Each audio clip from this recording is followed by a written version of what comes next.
Good morning, everyone. Audible now? Audible?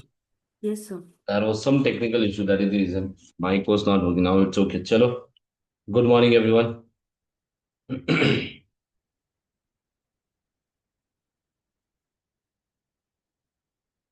Good morning, sir.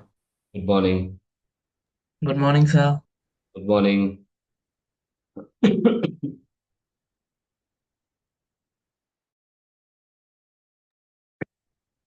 So, chalo. Yesterday we have done the revision of IFRS 16, 15, 36, and IFRS 5. So, today the aim will be to do IAS 19, IAS 12 taxation, and financial instrument and IAS 37 provision. Provision will not take much time. The time which is required in financial instrument and IAS 19 and IAS 12. Very important standards. So IAS 19 will come for December attempt. As mentioned that I'll be uploading a video where what is the prediction for December attempt. As you know that ACC has more than two sets. So it's very difficult to predict what can come because when we see previous attempts also, in one set this question is there, in one set this is there, in one set this is there. So it's difficult to predict, but the topics which were not tested in the previous attempt, and the chances are very high that it will come this attempt. So chalo then, let us start the discussion with IAS 90. A very important standard, and I say that for December it will come. It will come for sure. So see now, IAS 19. IAS 19 deals with employee benefits. It deals with what? Employee benefit. Here, whenever we are giving the benefits to the employees, what are the benefits? Wages, salary, house accommodation, pension, insurance, some bonus, everything we give. And for the employees, we also give we also give ESOPs. Will ESOP accounting be covered here? Will ESOP accounting be covered? No. ESOP accounting is an IFRS 2, a separate standard is there. And here, whenever we give the expense, we follow accrual principle. Accrual. If you know accrual, each and everything here is based on accrual. We recognize the expense over the period simple. So see now, scope. This standard applies to all employee benefit expenses except for share-based payment. Employee benefit, all form of consideration given by entity in exchange for a service rendered by employees or for termination of the employment. Then I mentioned employees can be directors as well as the management. It can be a part-time, full-time, temporary employees. All these are employees for what? For a company.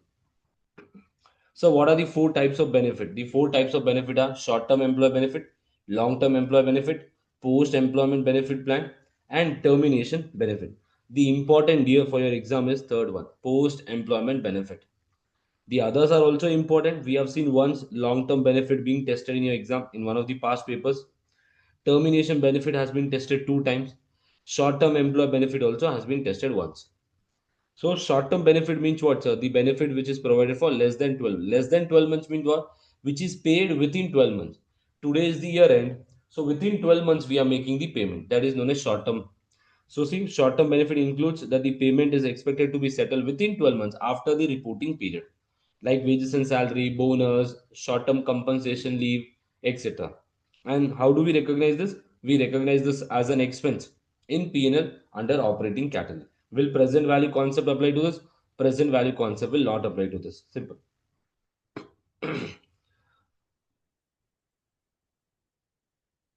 So for absence leave, yes, for accounting for leave, we have discussed in detail, but will not be discussing in detail here. It was not frequently tested. So see here now, everyone. The type 1 question that comes in your leases is what? Leave of absence. Now, if you're working, you know that, sir, this year I have 10 days leave. I'm not utilizing this. I will carry forward it next year. I'll carry forward it next year. Either the company will say you can carry forward or you can't carry forward. If you can carry forward in the next year, then no such problem. No such problem. See everyone, let me give a basic example. Accounting for leave. Ram is there. Ram is there. He has a package of 20 lakh rupees. Here is what? 365 days. 65 days is national holiday. So totally you have to work for 300 days. For 300 days, if he work, he'll get how much, sir? 20 lakh rupees as his package. Out of this 300 days, 20 days is a sick leave or he can take the leave. Out of 300 days, if he take 20 days leave also, still the payment will be credited full. He'll be getting the full salary.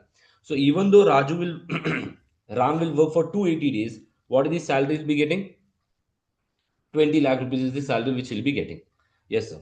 So if I say now for the 20 days, that 20 days Ram is not working. 20 days Ram is not working. Now this 20 days, what can Ram do? Payment, either the company will pay this 20 days, he's working extra, sir. He's working extra. If he's working extra, payment is done. In that case, expense will be recognized current year only because the employee is performing this year. So 20 days, no payment. The company is saying that it is your mistake. Why did you work extra 20 days? So the company is saying will not pay anything. If no payment, no accounting, sir. 20 days you can carry forward. You can carry forward in the next year. You can carry forward in the next year. These are the three options which Ram will be having. Here no issue, here no issue. The issue is in this. If Ram can carry forward this, will the company recognize the expense in future or today? The company will recognize the expense today when the employee has rendered the service. Rendered the service. So see here now. Whenever a question comes, what should you write? Under IAS 19 employee benefit, entity must recognize employee benefit expense based on whether the leave is accumulating or non-accumulating. For accumulating leave, the expense is recognized when the employees earn their entitlement through service. Non-accumulating means you can't carry forward. Accumulating means you can carry forward it. So in that case, the company will recognize expense when the employee has earned it. The employee earned this year, not next year. Benefit is taking next year. But when did he earn that? This year. So write down this point. A liability is recorded at the year end for the unused leave that can be carried forward based on the expected amount employees will use in the following period. So this expectation, how many leaves will the employee use next year? For non-accumulating leave, the expense is recognized only when the leave is actually taken as no future obligation exists. If in the current year the payment is done, we will recognize the expense. If not, no. So with this, your first type of question is done. Any doubts to anyone in this?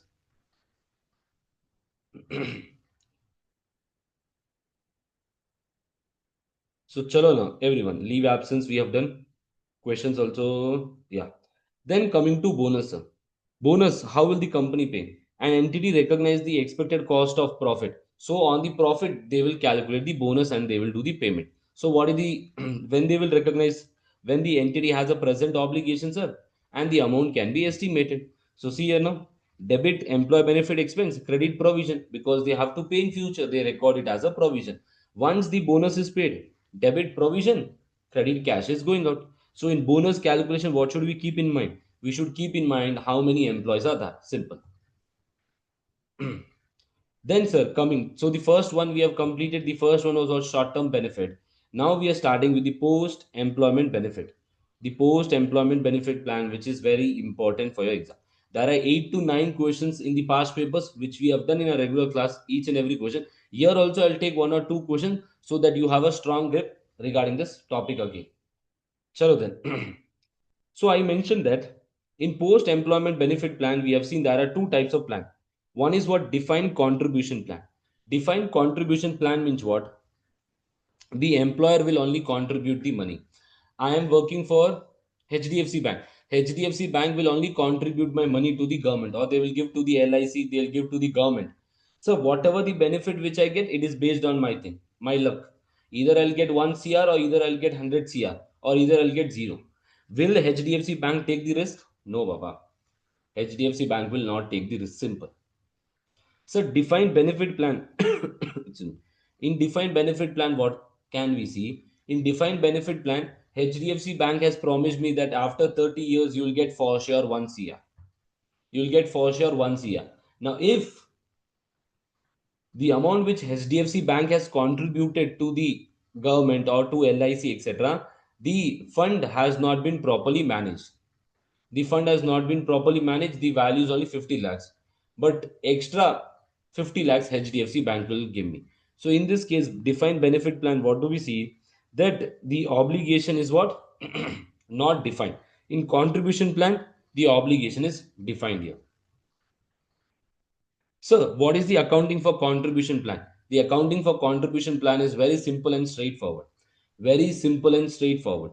Like your salary expense. See now, debit employee benefit expense, salary into contribution percentage. My salary, whatever is my salary, HDFC Bank is saying out of this, this is the percentage which we are contributing From our side, our work is done. It's not our duty to give you 1 CR or 10 CR after 30 years. It's not our duty. Okay, I say no issue. It's defined contribution plan. Sometimes we have seen in past exam also a question coming that you have to identify whether it's a defined benefit plan or defined contribution plan. So keep these points in mind. Once the contribution is made, debit contribution, credit bank. Simple. Yes, sir. Contribution done, benefit plan is also done. I've given a basic idea to you. Yes, sir. Now see everyone, in defined benefit plan, what did I mention better? Sir, in contribution plan, the company will recognize expense today because they are paying that amount. But in defined benefit plan, what will happen? Sir, LIC, HDFC Bank has to pay me 50 lakhs after 40 years. Now say me, if HDFC Bank is paying 50 lakhs after 40 years, will HDFC Bank recognize expense after 50 years or 40 years? No, they will recognize over the period. If the expense is recognized after 40 years, there is no complication on in accounting. When the amount is paid, you recognize expense. But here the complication is what we have to recognize over the period. And the time gap is more than 1 year, discounting will come into picture. Your life is complicated. Simple. Now, chalo. In defined benefit plan, these are the 12 points which you have to remember. If you know this 12 points, where what will be recorded, you're done with this defined benefit plan. And you have to write down in your exam whenever a question comes regarding employee benefit, simply see the numbers, write down. I will show, we will do a question also. How should you present also? I'll show what will go where. Simple. Other than this, nothing. All the values will be provided to you. So see sir, current service cost will go to P&L operating category. So defined benefit obligation will be shown in balance sheet under non-current liability. Sir, interest cost on the obligation will go to finance cost as an expense. Actual gain or loss, will you do this? It's the calculation done by actuary which will be provided. This actual gain or loss will go to OCI and are not reclassified to P&L. Past service cost, past service cost will go to P&L operating category. When past service cost will come, I'll come to that. Then so this is the obligation. To fulfill this obligation, we create a asset, plan asset. Plan asset will be shown in balance sheet under non-current asset. Interest income on this plan asset. If I invest some money today, on that I'll get return. So that return, where will I present in P&L? So there are two types of return, expected and actual. In one of the past papers, they have tested this also. Then actual gain or loss on plan assets, sir. That also will go in OCI NR. Curtailment and settlement. Curtailment and settlement means what, sir? Today 5 employees are leaving, I am doing the settlement for them. How will I treat it? The net defined benefit plan or asset. Sir, instead of recording this separate as an obligation, as an asset, what will I do? I will do the net off and record it. Net interest expense. Instead of recording two separate things, I will record net of this. And then the asset ceiling concept where many students will do mistake. Many students will do mistake here. Let us see. Chalo. In our basic class, we have taken this one example. With this example, we have actually understood how the accounting is done. What is the logic behind this? All this what we say, the calculation here. There's 12 points. Now, what will I do? Okay, chalo. Let me directly show the format to you because now explaining that will become a little bit difficult. Now, see everyone, this is the format which you have to remember, sir. Now, fair value of the plan asset, present value of the obligation. Today, I have an obligation that I have to pay to an employee after 40 years. How will I overcome this obligation? I create a plan asset. Plan asset is what? A basket where every year I add money and this basket will generate return for me. Simple. Yes, sir. So, present obligation. Present obligation means in future, after 40 years, I have to pay. I discount that value. I discount that value every year. Simple. So at the start of the year, we have this, sir. Then we apply the interest. Yes, sir. Interest we apply. Interest income, interest expense. Then contribution. Whenever I do contribution, my plan asset will increase, everyone. Yes, sir. Plan asset will increase. What will happen in net? So what will happen in net? If it is net figure, my obligation will reduce. So benefit paid. So benefit paid, I pay benefit from plan asset and the obligation I reduce it. Simple. So current service cost, it will increase my obligation. Why, sir? Every year we recognize an expense in the books or not? That will increase your obligation. Then past service cost also will increase my obligation. Why, sir? Because there is some amendment, there is some curtailment. That is the reason. Simple. Gain or loss on settlement. Sir, when we are doing this settlement with some employees, we'll have gain or loss. If it is gain, my obligation will reduce because I'm saving the money. Sir, if it is a loss, my obligation will increase. Then what we have, we get our total. We will we will get the total. This total, what we will do? So this total we will compare with the closing value, and this closing value will be provided to you. This closing value will be provided. This closing value is calculated by whom? Actuary. It is calculated by actuary. Then this difference will be your remeasurement gain or loss. So if the value of the asset is increasing, it is a gain, sir. Where will you take this? OCI. So here, if the liability value is increasing, it's a loss. We will take to OCN and vice versa. Anyone, any doubts in this format? You have to remember this. December attempt IAS 19 will come. IAS 19 and cash flow will come together. So you have to understand what is the effect in the cash flow also of these all. Understand that. Yes, sir. With this, the format is clear. Now, let us see one question, everyone. Yes. See here now. The defined benefit plan is given. So the fair value of the plan asset is what? 13.95 million. The present obligation is what, sir? 15.5 million. So I've taken here both the values. Yes, sir. Yes, sir. Both the values I've taken. Then T made contribution of 480,000 to a plan during the year as advised by actuaries and recorded a current service cost of 465. What is the contribution? 480. So contribution will increase my plan asset? Yes, sir. But before that, we have to apply the interest. I am writing contribution. Yes, sir. Then they mention what is the current service cost. Current service cost will go to P&L. It will increase my obligation. 465, simple. So then the benefit paid. So benefit paid means to former employees, the employees who have already retired, for them I'm paying. So 370 I will reduce, 370 I will reduce from here. Yes, sir. Then, sir, they have given the market yield on high quality rate corporate bonds. I mentioned you have to use this. Now, which rate you will use? Will you use the closing or will you use the opening? Everyone say me. In the exam, they will provide you two rates. Which one will you use? Opening. We will use the opening rate. Do not do mistake here. So I'll use the opening rate of what, sir? 8%. It's simple. I'll use it and I'll calculate the interest. Then I'll say what is the closing balance. So the closing balance they've given 15.08 million and 16.2 million for obligation. I have recorded this. When I do this total, my value of the asset is decreasing. My value of the asset is decreasing. So what will I say? It is a loss for me, actual loss, because my plan asset is coming down. Sir, present value of DBO. In that case, what will happen? Sir, my DBO is increasing. It's a loss, sir, again. So my total loss is how much? 313. This is separate you have done. Sometimes in the examiner will give you the net figure. Sir, in net figure, how should we do? See here, everyone. Net figure.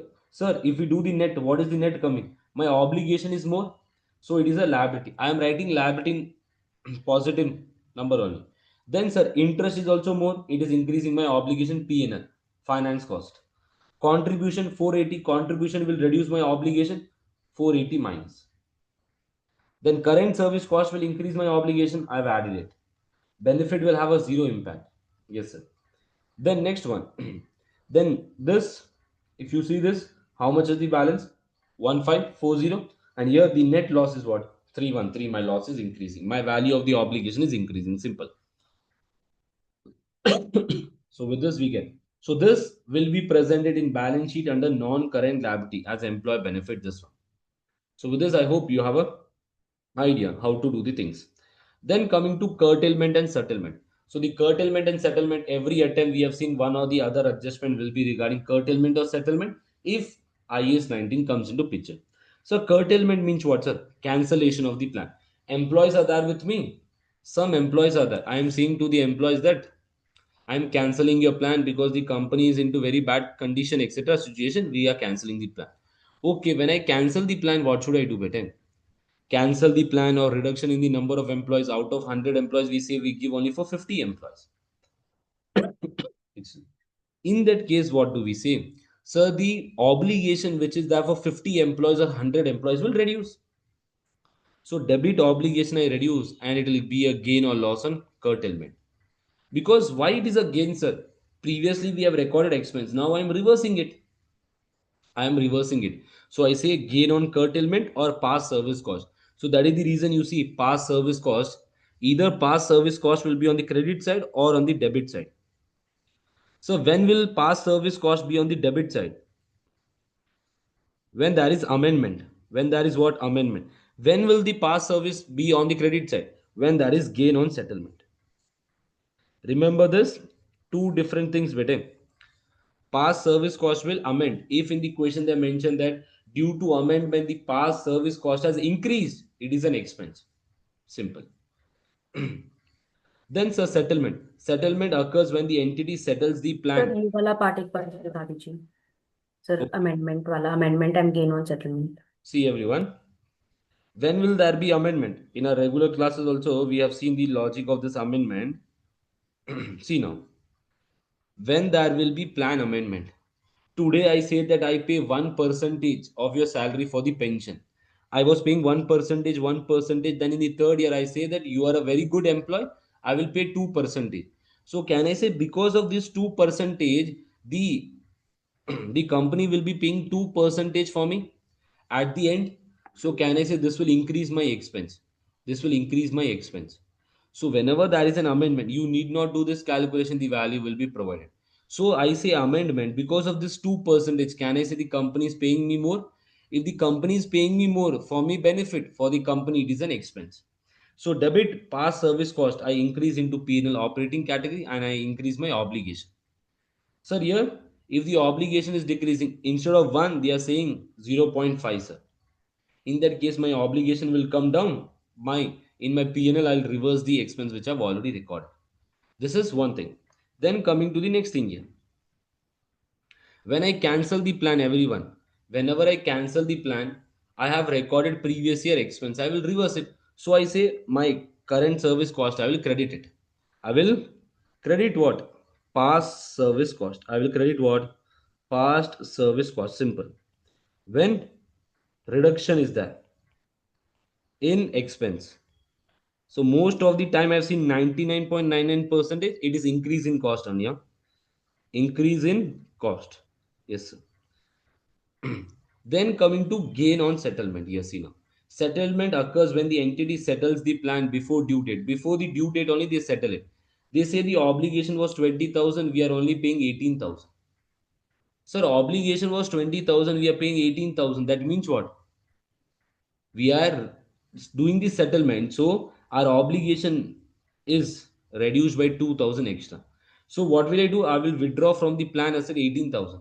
What will I do? I will withdraw from the plan asset 18,000, 18,000. But what is the obligation that I'm settling here? The obligation which I'm settling is 20,000. Now you say you had to pay 20,000 but you're paying 18,000. That 2,000 is gain or not for you? Yes or no, everyone? That 2,000 is a gain for you. How will you adjust that gain? The gain you will take to P&L. The P&L. So you will reduce your obligation. You will reduce your obligation. Clear, everyone? Past service cost and gain on settlement. Very important point. You need not pass this journal entry, it will be provided. I'll take one some where we have gain or loss on settlement also. Do not worry. We have taken one basic example. I'll take one more thing. Do not worry. Net define asset or liability. Net define asset or liability means what, sir? Plan asset is that simple. And sir, DBO is that we will record net in P&L because standard is allowing you to do the net and record it, to do the net and record it. See, if I say my plan asset is 1,000, my obligation is 800. So what will I get? I'll get net defined asset. So it is my surplus, sir. On this interest income will come. So my plan asset is 800. My obligation is 1,000. What is the 200? So 200 is my liability. 200 is my liability deficit. You have to mention in the exam better at the year end. If the question is of the year end, you have to mention that at the year end, the net defined asset is recorded at this value based on the actual value. The net interest and expense. When we will say net interest and expense, here, sir, defined benefit obligation is 100. On this, I have interest expense of 10, sir. Where will I take this non-current liability and in finance cost?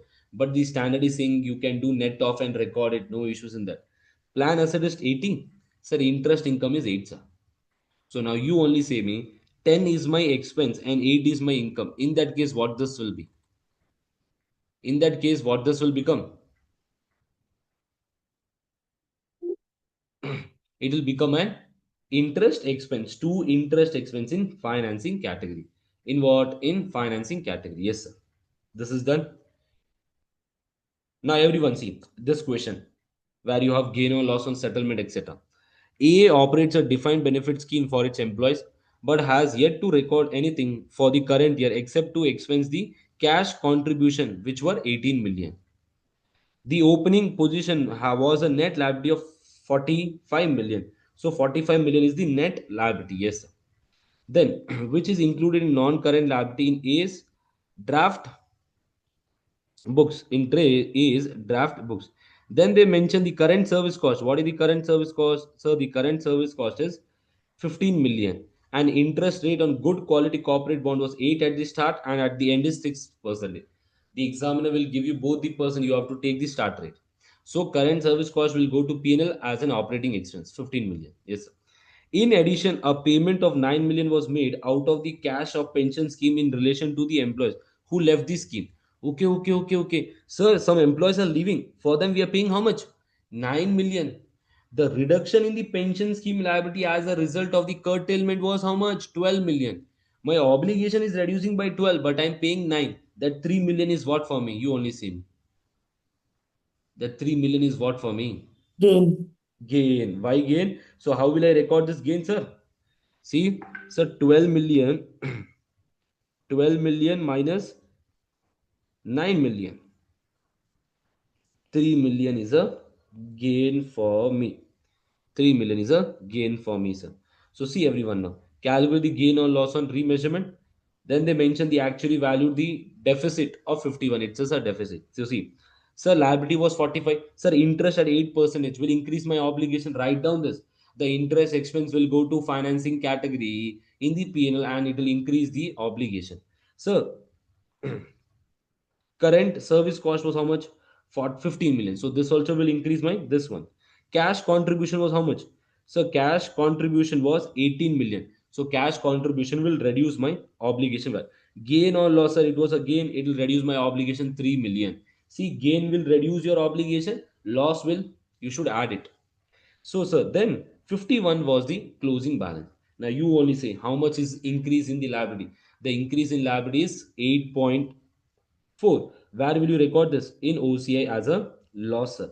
Because my liability is increasing. Liability is increasing.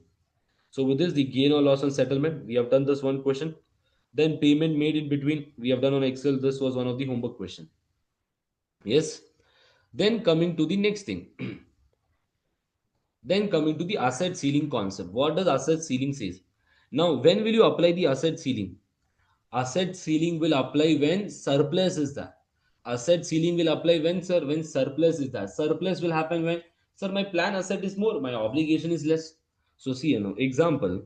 So plan asset was 1000, my obligation value was 500. This 500 is what, sir? This 500 is a surplus for me, sir, surplus. Now, as per prudence concept, can we recognize full amount of surplus? No. The standard is saying that you record a less value. Less value. Now the asset ceiling comes into a picture. They are saying your surplus is 500, but you need not record the full amount. You have to record to a limit. That limit is what? Asset ceiling. So I say the asset ceiling is 200. The asset ceiling is 200. Now what is the difference between these two? Instead of recording the asset at 500, you have to record at 200. So we are reducing the asset by 300. I am reducing my asset by 300. So if I'm reducing my asset by 300, what this will become? It will be a loss. So where we will take the difference? It will be taken to OCI NR. NR means not reclassified. If entity has a surplus in defined benefit plan, it should measure the net benefit at lower of the surplus. Yes, sir. The asset ceiling. Asset ceiling is what, sir? 200. It will be given in your exam. What does asset ceiling means? The present value of any economic benefit available in the form of refund from the plan or reduction in the future contribution to the plan. The difference is recorded in OCI. This you need not remember. The value will be given. But what does asset ceiling means? In future, what is the value I'll be getting for sure? Because as per market terms, the value of the asset is more. Is it confirmed that you will receive the entire amount in future? No. So you see that. So with this, your asset ceiling part is also done. Any doubts to anyone? Sir इसमें एक question किए थे ना हम लोग sir, इसमें कुछ part actual gain और लॉस था और कुछ कुछ part actual gain and loss था। Okay, let me show the Excel sheet. Sir Let वो us पूरा revise बता that दीजिए। one question which we have done. Can you see the Excel sheet, everyone? Yes or no? Visible है Excel sheet कि नहीं? हाँ sir. Yes. Others, same. Yes, sir. Yes. Yes sir. Okay. This is the way. This was one of the basic question which we had done for the presentation purpose on our Excel sheet. See, for the year ended, the net interest is required as an expense in P&L under financing category. The net liabilities increased by 2.4. Yes, sir. See. Then the current service cost of 30 is recognized in P&L as an expense in operating category and will increase the obligation by 30. This 30 value. The benefit paid will reduce the fair value of the plan asset and reduce the fair value of the defined obligation. So will not affect profit or loss. Yes or no? It will not affect the profit or loss. Simple. Then, sir, the contribution paid of 25 will increase the value of the plan asset and will reduce the net liability. Then the remeasurement gain or loss is what? So the total remeasurement loss is 12.6.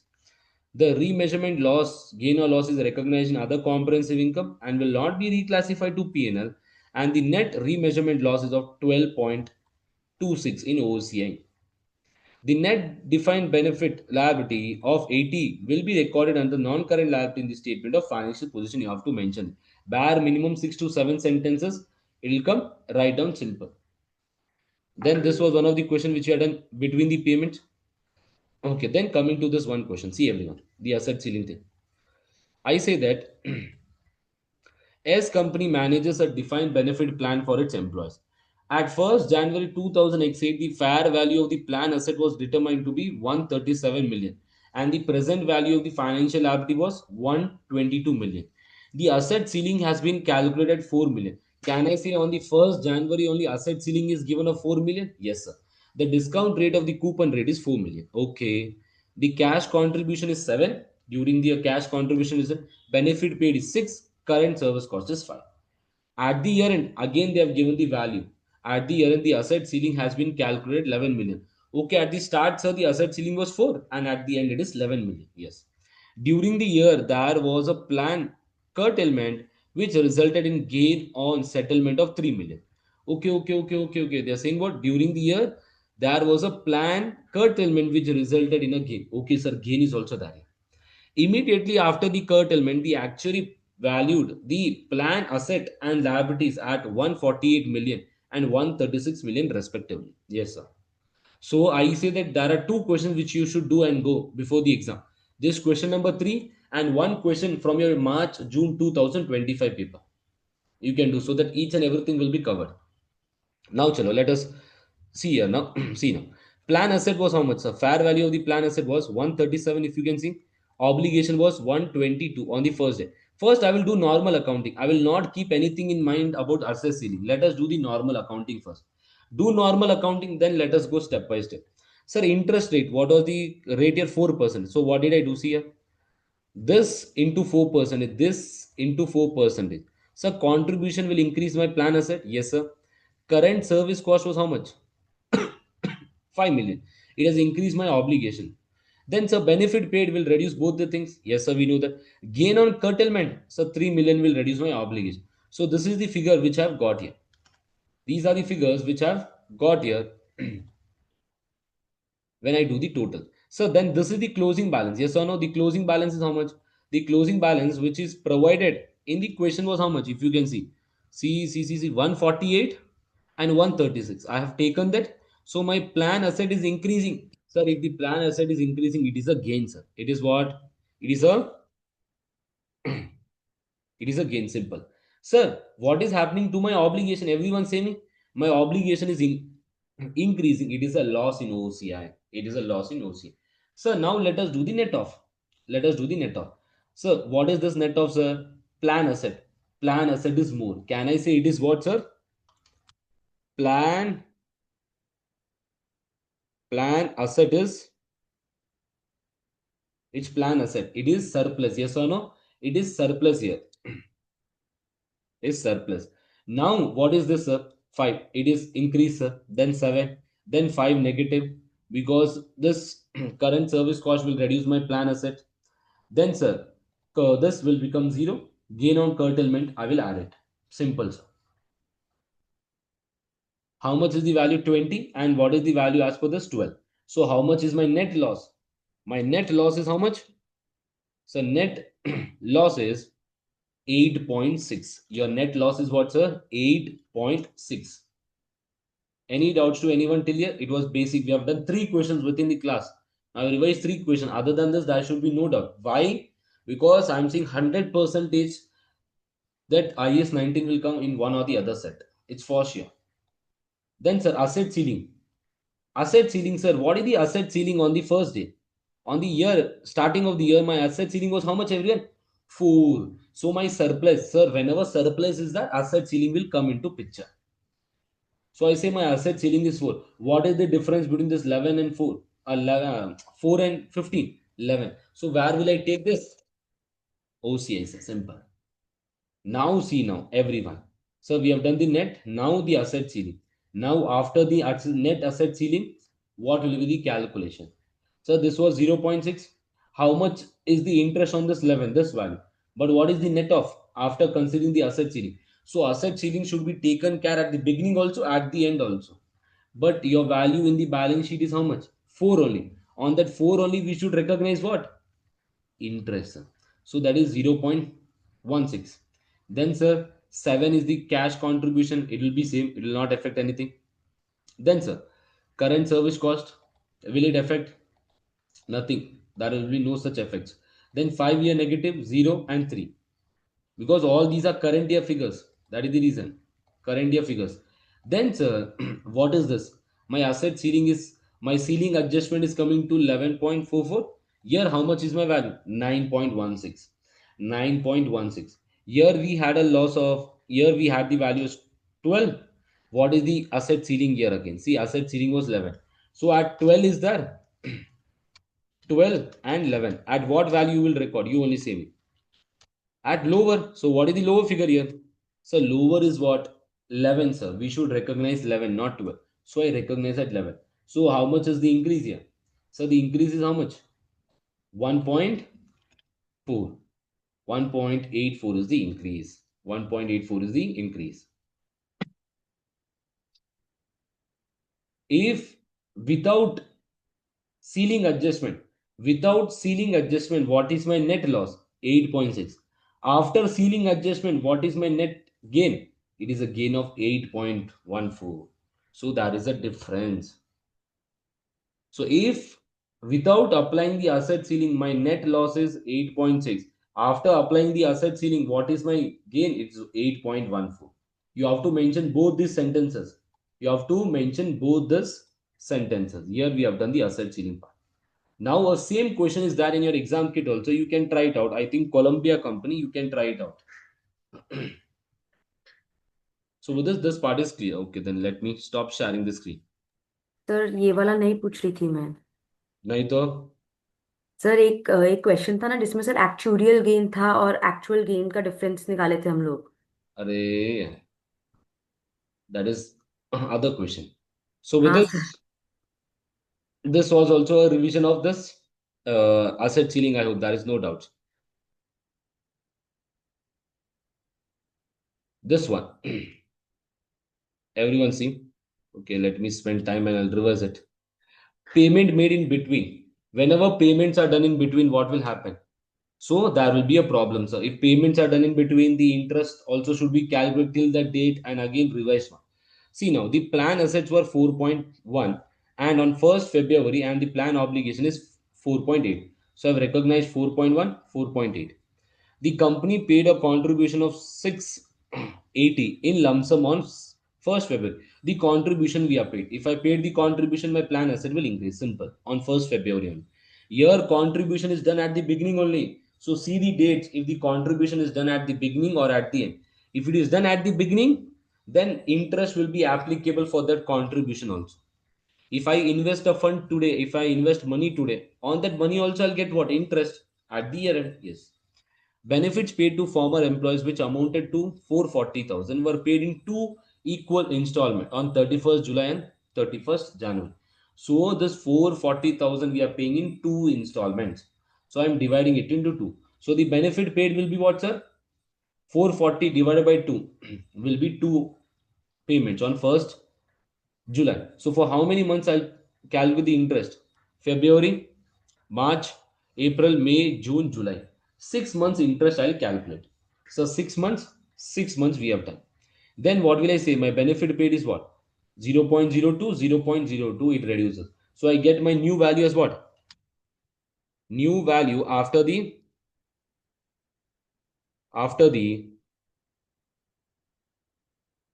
payments. That is 4 point this and 4 point this. Now, sir, again on this, what will I apply? The interest for the remaining. So I apply the what, sir? Interest for 6 months again. Yes. Then what will I say? Current service cost. They have mentioned the current service cost as what? 5.9 million.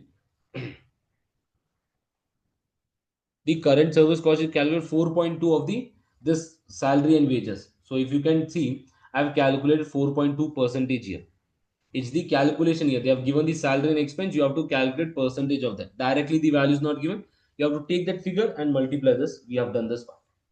Then, sir, the benefit paid was how much, sir? The benefit was 0.22, 0.22. Yes, sir. Then see, the actually valued the plan asset at 4.95.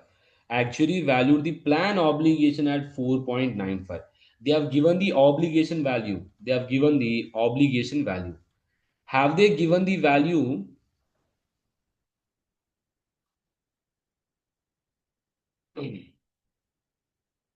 Have they given the value of the plan asset? They have not given. We have to calculate here. We have to calculate here. Now, how do we calculate that? Listen, everyone.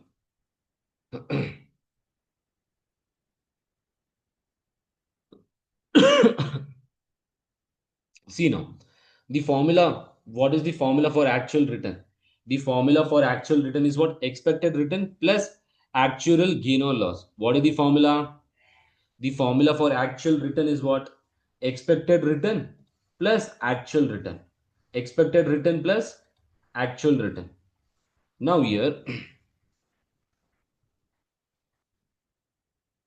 what is the actual gain or loss? We have to calculate that also, and we have to calculate the other things also. So if you can see, what is the balance we got here?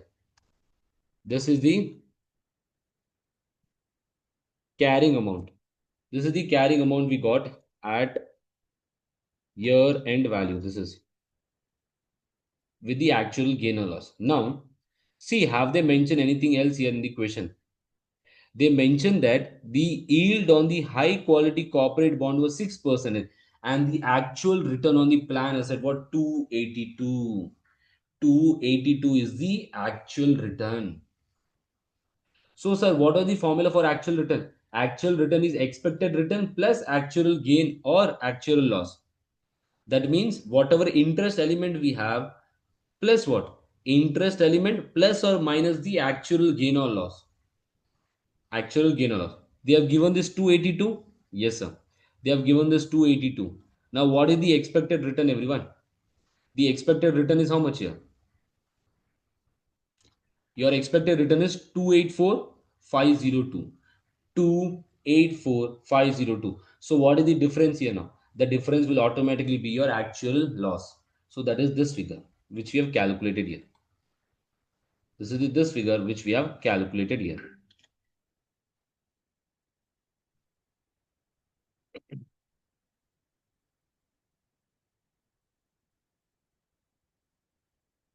See everyone, sir, what is our expected return?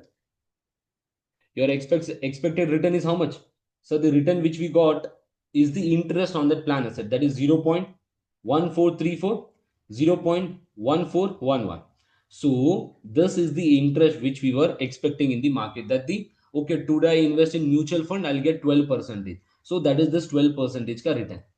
Sir, The mutual fund can increase also. Instead of 12, I can get 13 also, 14 also. So can I say that 2 ka difference is what? Remeasurement gain or loss.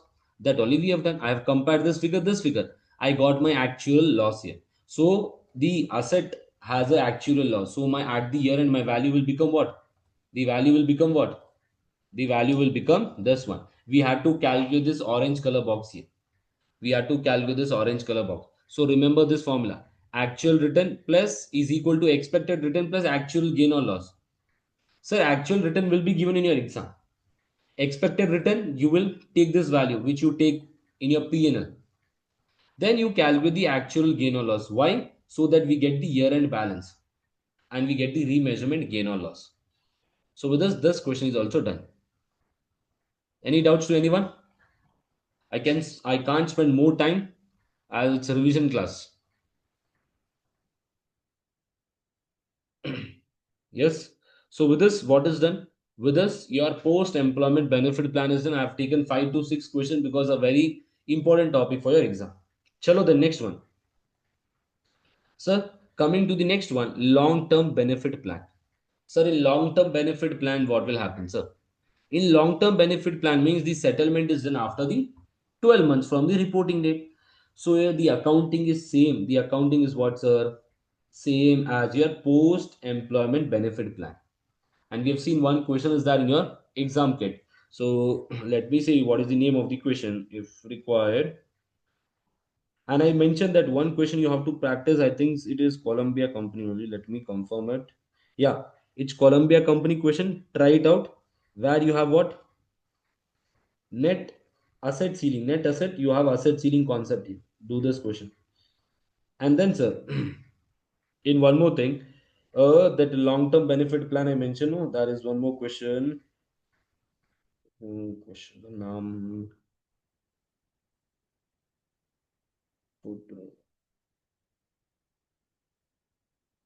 Either this question or either this question. You can check it once. There is one question regarding this long-term benefit plan. But understand what is the difference. It's enough. Even though you will not do this, understand the difference. So long-term benefit, in long-term benefit, what are this, sir? The benefits which are paid or settled after 12 months on the reporting date. Sir, how should we do? Accounting from long-term benefit plan is similar to defined benefit plan for post-employment benefit, except remeasurement gain or loss will go to PL, not in OCI.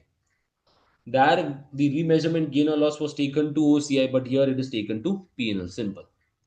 The reason being that the measurement of other long-term benefit is not usually subjected to some degree of uncertainty. So we take it because in actual gain or loss, a lot of uncertainty is there.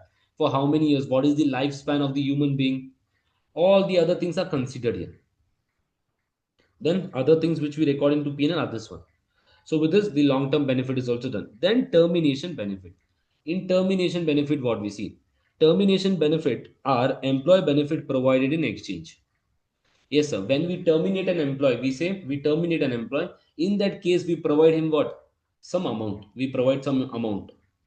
Now, in that case, when should we recognize this?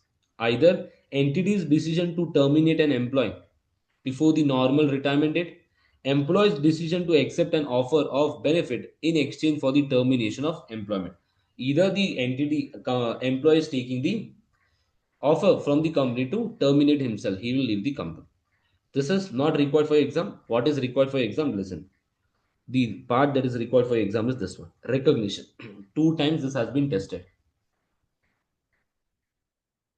So recognition. When should we recognize termination? Entity should recognize termination benefit as an expense in operating category and corresponding liability at the earlier of 2 dates. Can no longer withdraw the offer to terminate. The company can no longer withdraw. They have given the offer and the employee has taken it. I will leave. They can't withdraw. The date when the offer, the letter is given, simple. And recognizes cost for restructuring provision as per IAS 37. If today only I've done, if today only what I've done, today only I've done restructuring, and I know that after 3 months I will terminate the employees. After 3 months, I'm giving them a termination letter. But I will recognize the expense today only because earlier of I know today restructuring is done. Yes, sir. For restructuring, what are the two conditions? A defined benefit plan should be there, valid expectation should be there. Earlier of these 2 days, you should recognize expense. Yes, sir. Sir, do we apply discounting? No, discounting is not applied if the amount is paid within 12 months.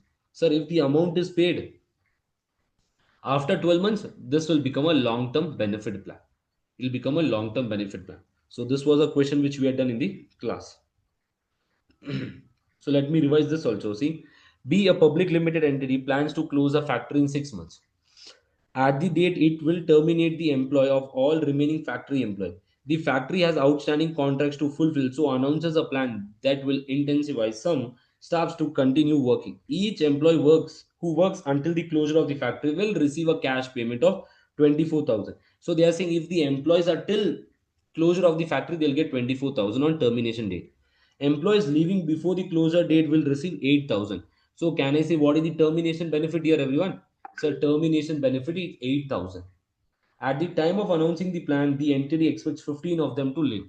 Out of 100, how many will leave today? 15, sir.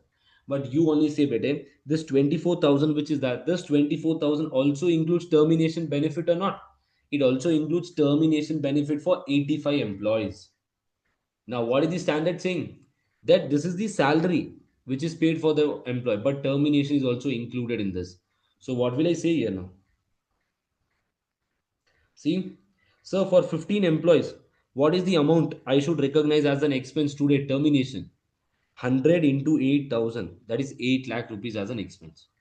Sir, that 24,000 which was there, this 24,000 includes two things, 8,000 for termination and 10,000, the remaining 16,000 as what normal salary for them for 85 employees. So if I am multiply with 85, I get this 13.6 million. This I will record as an expense over the period. Do not say that termination expense is 8,000 into 15 employees and then say this 24,000 into 85 employees will record over the period. No, better. Out of the 24,000, 8,000 should be recorded today only. Should be recorded today only. So with this, your IAS 19 is done. So with this, IAS 19 is done. Any doubts to anyone in IAS 19? A good revision we have done of IAS 19. Yes, sir. No, okay. As possible, I've taken 5 to 6 question. If you find a little bit fast, you can see the recording again so that it will be a revision. Chalo then. IAS 19 is done. Now, coming to IAS 12. Okay, let us do one thing. Let us take a short break. Let us take a short break, come back and start with financial instruments only. Then taxation will keep at last because financial instrument is a little bit long, lengthy. So it's 11:08. Everyone be back by 11:80.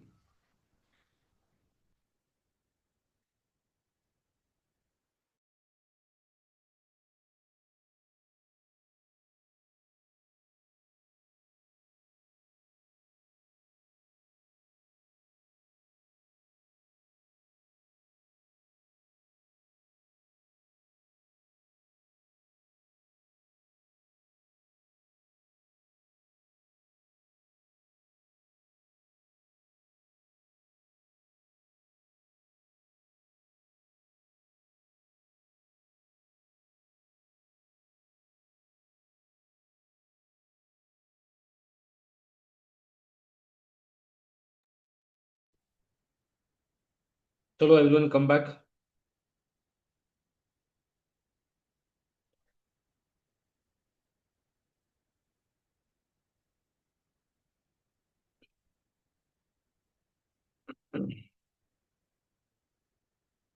Back, yes or no, everyone?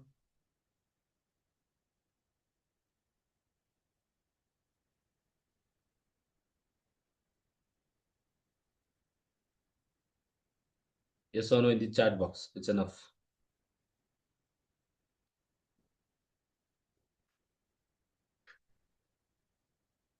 Audible? Yes, yes.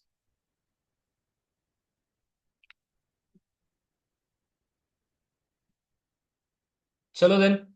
Let us start with the revision of financial instrument in 3, 2, 1 and go. So financial instruments, sir, is this topic very important? Very important topic for SBR as well as FR. And we have seen in SBR that every attempt, one or the other question will be there. Last attempt, the question, there were one question. The question was from one topic, and the same question also will be doing. So this standard covers IAS 32, IFRS 7, and IFRS 9. IFRS 7 is a disclosure standard, will not take much time. IFRS 9 and IAS 32. IAS 32 is very important from a classification point of view. IFRS 9 from the calculation point of view. So see here now, financial instruments. What are the topics? Accounting for financial liability, not tested frequently. Accounting for financial asset, not tested frequently. Important. Compound financial instrument. There are three questions in your past papers. 3 to 4 times this has been tested, but not in the recent attempt. Equity or liability. You have to classify whether it's a equity or liability. 5 questions are there in your previous papers. Modification of liability. One question is that a very important topic. Modification. Then impairment of financial asset, a very important topic. There are 10 questions, more than 10 questions. Then sir, theory, business model test and contractual cash flow test. Accounting for derivative, there are 2 questions. And what are the 2 questions? I'll be seeing that also. Hedge accounting, cash flow hedge and fair value hedge. Sir, for cash flow hedge, there is one question, 2 questions, which is I think art right only something. The name of the question that is about cash flow hedge. So refer it once, it's enough. Even though you'll not refer, we'll be doing a basic question in the class, it's enough. So now, chalo, let us start with the discussion now.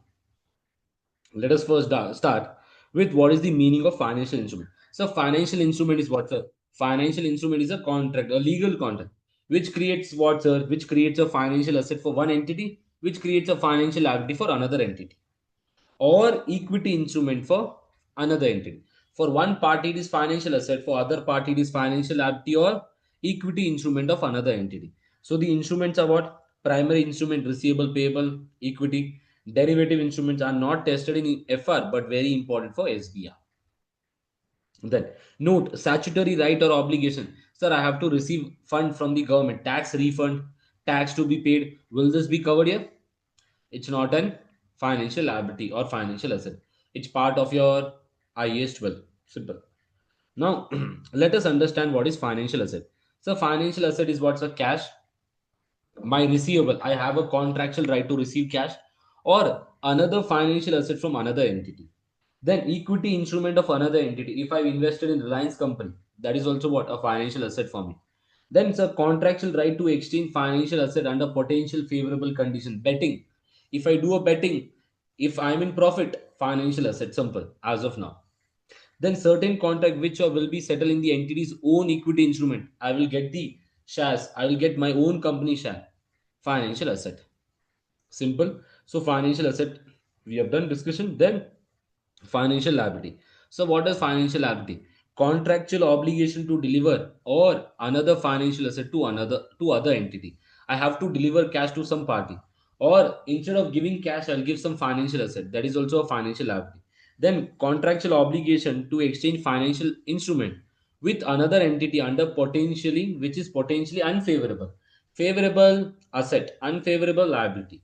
And contract that will or may be settled in variable number of shares. If it is variable number of shares, what is this better?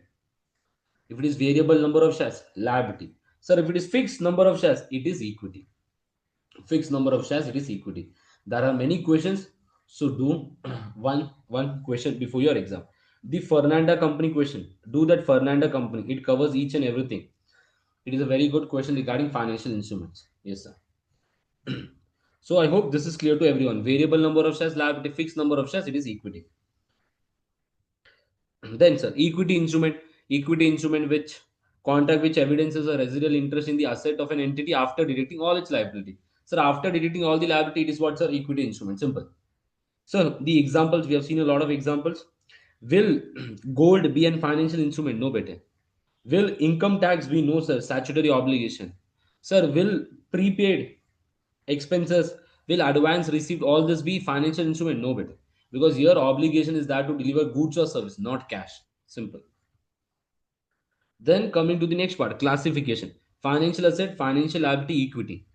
Sir, equity value will remain same. Equity value will never change. Share capital, if you record, the value will be same. It will never change. Then, sir, financial asset, what are the three models? amortization cost, fair value through P&L, fair value through OCI. Financial liability, amortization cost, fair value through P&L, that is derivative. Only for derivative part. So see now, I say interest, dividend, dividend or the interest, it is mandatory, it is compulsory. It has the characteristics of what? Financial liability. Sir, it is at the discretion, equity. If borrowing is redeemable, financial liability. Irredeemable, equity. Cumulative preference dividend is financial liability. Non-cumulative preference dividend, equity nature. Then a lot of questions we have done in the class to identify whether it is what, sir, whether it is your equity or liability, because for financial asset there is no issue. Financial liability or equity we have to classify. So these are the questions in your exam kit which you have to do it, past papers. Then sir, financial liability. In financial liability, now starting with the accounting for financial liability. So financial liability, when we will recognize the financial liability, not important from the exam point of view. Financial liability will recognize when a party becomes what, when an entity becomes a party of the contract. Which contracts? A financial instrument contract, contract between a party. For one party, financial liability, financial asset. If that party is involved in that contract, we say he or she will record a financial liability. Yes sir. Now coming to measurement, initial measurement, subsequent measurement. Now in your exam, if a question comes of financial liability, under amortization method you have to write down financial liabilities initially recognized at fair value. Financial liabilities initially recognized at fair value and the transaction price is reduced. Transaction price is reduced 1 marks. Yes, sir. So initially we recognize that what, sir? Financial liabilities recorded at fair value. Sir, if we follow amortization cost method, we reduce the transaction price. Sir, if we follow fair value method, if we follow fair value, will you take the transaction cost? Will you capitalize the transaction cost? No, better. You will not capitalize. It will directly go to P&L. If financial liability is classified as fair value to P&L, any relevant transaction cost is expense to P&L financing category. Simple. Sir, in amortization cost, what do? We prepare the amortization table. Yes, we charge the interest on effective rate. Payment is done on the coupon rate into face value. Closing balance. This closing balance will be recorded in your balance sheet. The interest is paid on coupon rate. Yes, sir. In fair value through P&L, sir. Fair value through P&L, the financial liability is recorded at fair value. Transaction cost taken to P&L. It is for short term, like your liability. Yes, sir. Finance cost will be recorded at coupon rate directly to P&L. Finance cost will be recorded at coupon rate, year effective rate, year coupon rate directly to P&L. So this fair value to P&L is used for derivative and accounting mismatch. Accounting mismatch we have discussed in class, but here I'll not discuss in detail now. EIR, effective interest rate, coupon rate, discount, transaction cost and redemption premium. So EIR rate, effective interest rate, will include 4 components. That is the reason we say accrual basis, each and everything is recognized over the period. Then we have taken one example to understand each and everything. Then one example for fair value to P&L. And this one we have done on the Excel sheet, but I hope there is no doubts in this one.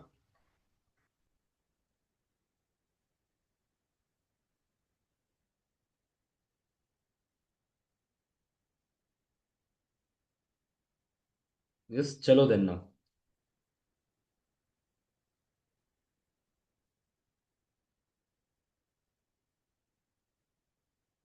Now coming to financial asset. Financial liability, we have seen two methods: fair value through P&L and amortization cost method. Now in financial asset, there are two categories: debt and equity. So for debt, we have amortization cost, fair value through P&L, fair value through OCI. And always remember, fair value through P&L will be for short term. Under equity, also two methods: fair value through P&L, fair value through OCI. So again, it is what in short term fair value to P&L. And this equity, we have seen a lot of time that this has a relation with consolidation, your step acquisition, etc.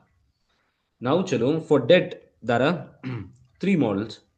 Now let us understand, let us do the revision of three models also. How should we record? See now everyone,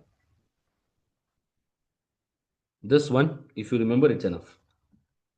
So initial and subsequent measurement. Financial asset is initially recognized at fair value plus transaction price. We are capitalizing. In financial liability, we reduced it. Initial recognition, sir. Amortization cost, fair value through OCA, fair value to P&L. Sir, initial recognition, both are at what? All the three are at fair value. Sir, transaction cost we capitalize here. Here it is taken to P&L, which category? Investing category. Recognition of income is based on effective interest rate, which will be provided. Yes, sir. So for fair value through OCA also, income will be based on what? Effective interest rate only. Same as your amortization cost method. Then your fair value through P&L is based on coupon rate. It is based on coupon rate and face value. Subsequent measurement like amortized cost, opening plus interest minus payment closing. So fair value through OCI, it is fair value. We record it at fair value. So we will have for sure fair value difference, fair value gain or loss. Where do we record that fair value gain or loss? The fair value gain or loss will go to OCI.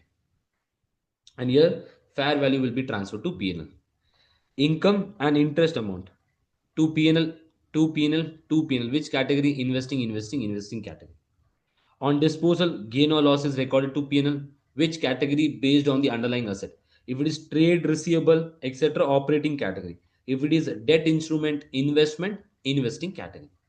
Any gain or loss will go to OCI, which shall be transferred to P&L. So your reclassification is allowed here. In debt instrument, reclassification is allowed. In equity instrument, debt classification is not allowed. Here also gain or loss to P&L, simple. So this was a summary of your three methods. With this, I hope this is clear to everyone. Yes, sir. So the summary of this is done. Now coming to debt instrument. This is a favorite question of the examiner. Which model you have to follow? Whether you have to follow amortization cost, whether fair value to OC or fair value to P&L. We have to see that. Chalo then.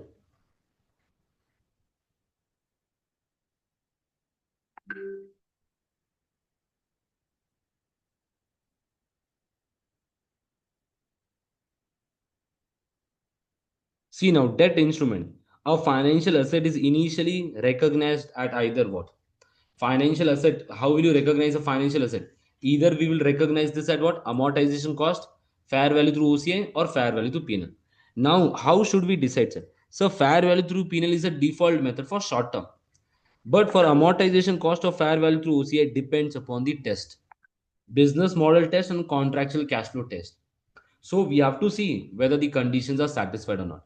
Business model test will see what the purpose of the entity, whether the entity will hold this investment till maturity or not. Contractual cash flow characteristic test. Here we see whether what is the amount we receive. We receive principal and interest on it. If we receive principal and interest, your contractual cash flow test is satisfied. If it is business model test, you should hold till maturity. Simple. So see here now, when will you follow amortization cost method? Amortization cost method will follow when entity must hold the investment till maturity. They will not sell. And they will collect what? Interest and principal only. Sir, in fair value through OCI, the intention is to hold till maturity. My intention is that I'll hold till maturity. But if I get a better opportunity in the market, I will try to sell it. If any better opportunity is there, I will try to sell it. And intention to collect the contractual cash flow of the asset are solely of principal and interest. So the contractual cash flow test is satisfied because we are collecting the principal and interest. Because here intention is not there to sell it. If I get, we'll decide on that basis. Fair value through P&L, when will you follow? When intention is for trading purpose and contractual cash flow test fails here. Contractual cash flow test fails. In that case, we will say what? We follow fair value to P&L. Yes, sir. So this was the question which we had done. Now I want everyone to see this question. Everyone, please see this question and say me what is the answer for this one.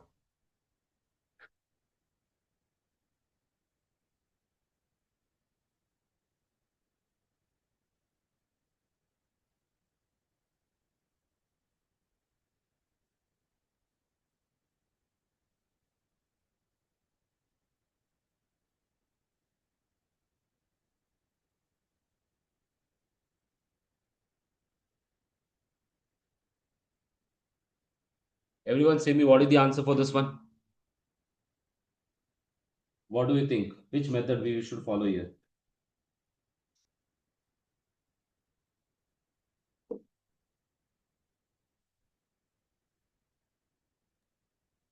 Sir first वाले में AMC amortized cost method Yes, then. and sir second वाले में PNL because it is based on other commodity. Yes. So for first one, we will follow what? Amortization cost method. And for the second one, we follow fair value to P&L because it is based on the interest is based on what? The commodity price increasing or decrease. This question was tested in September. It's not the same question. I've asked the students and they mentioned this point, sir. One question was regarding some commodity and one for 5 marks. You had to mention contractual cash flow and this principle for 2 marks, and the other part was easy. So with this part is also done. Then coming to the next part. Sir, then coming to equity. In equity, what are the two methods? Sir, in equity, there are two methods, that is fair value through P&L, fair value through OCA. So let me take the example. A Limited purchased Reliance shares for 1800. Yes, sir. Then transaction cost was 50 and the value was how much? 1950. So fair value through P&L is what's a default method. It is the default method. So Reliance shares I recorded 1800, cash of 8800 I'll record it both here. Now if it is fair value to P&L, you only say, will you take the transaction cost? Will you capitalize the transaction cost? No, the transaction cost will be taken to P&L as an expense. So dividend which we receive will go to investing category as an income. So at the end, what is the fair value? The fair value became 1950. So 150 is the increase in the value. What will I say? Gain will go to investing category. Sir, if it was fair value through OCA, I record 1800. But what will I do? This transaction cost, I will capitalize it here. I will capitalize it. So my carrying amount will become 1850. Then what will be my fair value? 1950. The difference of this 100, I will take to OCI. There we are taken to P&L, here we'll take to OCI. Now, if Reliance share is disposed of, I say the carrying amount is this. Reliance share has been disposed of 2000. Now, what will I say? This 50 is that. This 50, where will you take? This 50 will go to OCI, sir. It will not be taken to P&L. Nothing will be taken to P&L. Once fair value through OCI is for equity method, if you have taken fair value through OCI, everything will go to OCI. And this total balance in OCI is what? 100 plus 50 will be transferred to retained earnings. Will be transferred to retained earnings, not to P&L. Not to P&L. This was for equity. There are this will help where this will help you in your consolidation, step acquisition, etc. See now, so fair value through P&L, fair value through OCI, irrevocable option. Once we choose fair value through OCI, can we come back to fair value through P&L? Not possible. Recorded fair value, fair value. Transaction cost to P&L, capitalize. Dividend income to P&L, P&L investing category. Subsequent measurement at fair value and gain or loss to P&L. It is for short term. This is for long term, and fair value difference is in OCI or investment reserve. On disposal, gain or loss is recognized in investing category. Gain or loss is taken to OCI and it is not reclassified to P&L. It is not reclassified to P&L. Clear? Everyone? Yes? Yes, sir. Until here it is clear. Give me 5 minutes, everyone. I'll be back in 5 minutes. Come back, everyone.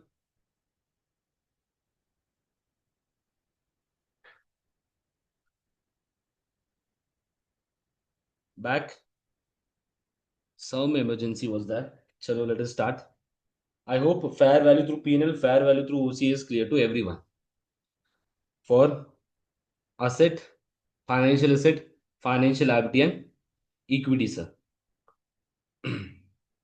Now coming to compound financial instrument. In compound financial instrument, what do we see? Sir, in compound financial instrument, there are two things. There is also equity as well as liability. So we have to treat it separately. How we will treat it separately? See now, what are the steps? Step one is what? Identify financial liability and equity component. How do we calculate financial liability, sir? Present value of the contractual cash flow using market rate. For similar instrument without conversion, right, the interest rate will be given. Calculate the financial liability. Then whatever is the total amount you have received minus the financial liability, you get what? The equity component. The equity component value will remain same. And then what you'll do? You'll apply for that financial liability will follow unwinding here. So this was the question which we had done in the class. So you can see 50,000, 4% is the convertible bond. Yes, sir. Each bond has a value of $1,000 and $1,000 of bond will be given 400 equity shares. The market rate applicable is what? To non-convertible bond is 6%. So what is the contractual cash flow? So the contractual cash flow will be 50,000 into 4%, and then discounting factor applies 6, not 4. So if I discount, I get 47,340. This 47,340 is your financial liability. So what is the total amount we received? 50,000 minus 47,340, we get 2,660 as what? As our equity part. Then, sir, what is the entry we pass on first day? Debit cash or bank, credit financial liability, and credit equity. Then, what do we do for this financial liability? We do the amortization table. Opening, interest at 6, payment at 4, closing. So, at the end of the third year, you get 5,000 back. So, what is the amount in P&L? Every year, interest we record in financing category, and equity value will remain same. Yes, sir. Now, after 3 years, what will happen? After 3 years, cash will be taken. If cash is taken, then no issues. Our financial liability will reduce by 5,000, 50,000, and we will give cash of 50,000 back. No such problem. Then, sir, that remaining which is there in equity, what do we do? This remaining which is there in equity, we will transfer to retained earnings. Yes. Sir, if shares are taken instead of cash, share is taken. So, how many shares? Sir, $1,000 of bond will be giving 400 shares. So, what is the value? 50,000 divided by 1,000 into 400. 20,000 shares are given. So, what will I do? I will remove my financial liability for 50,000. I will remove my equity and I will say credit share capital and share premium. Share capital is always recorded at the face value. So 20,000 into $1. Assume the face value is $1. So the remaining will be taken to share premium. Share premium. So with this, I hope to everyone the accounting for convertible bond is clear. Not tested in SBR frequently, but you have to keep in mind. Yes, sir.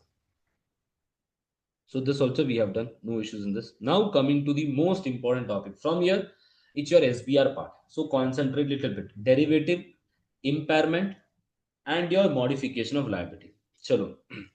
Impairment of financial asset. Sir, impairment means what? In yesterday's discussion also we have learned. Impairment means reduction in the value of the asset. And we have seen in IAS 36 that the impairment of financial asset is not, financial instrument was not covered there. It is covered here. Simple. So, financial asset. What are the financial asset? Debt and equity. Debt and equity. Under equity, there are two methods: fair value to P&L, fair value to OCI. Debt amortization cost, fair value through P&L, fair value to OCI. Sir, will impairment apply for fair value through P&L? No, better, because already that value is at fair value as per the market terms. So impairment is already considering that. So again, we will not apply impairment to this. Yes, sir. Sir, will impairment apply to amortization cost? Yes. In your exam, amortization cost method only will come mostly 99.99%. So for fair value through OCI, will we apply? See, for fair value through OCI under equity, we will not apply. Why? Understand. If we follow fair value through OCI, can I say each and every item will be taken back? Each and every item, each and every difference is taken to OCI. But impairment we record in P&L. So that is the reason. Fair value through OCI, no impact. For equity, there is no impairment only. So for debt, under debt amortization cost method, fair value through OCI. So fair value through OCI also is at fair value. We recognize the difference to OCI. Yes. But what is the standard saying? The standard is saying that difference which you get of fair value, that difference, if it is relating to impairment, the out of 1,000, 200 is relating to risk, credit risk. That you have a risk that you will not receive the money. So that you will show in P&L. The remaining you will show in OCI. The remaining you will show in what? OCI. Like we record no, the provision for doubtful debt, loss allowance.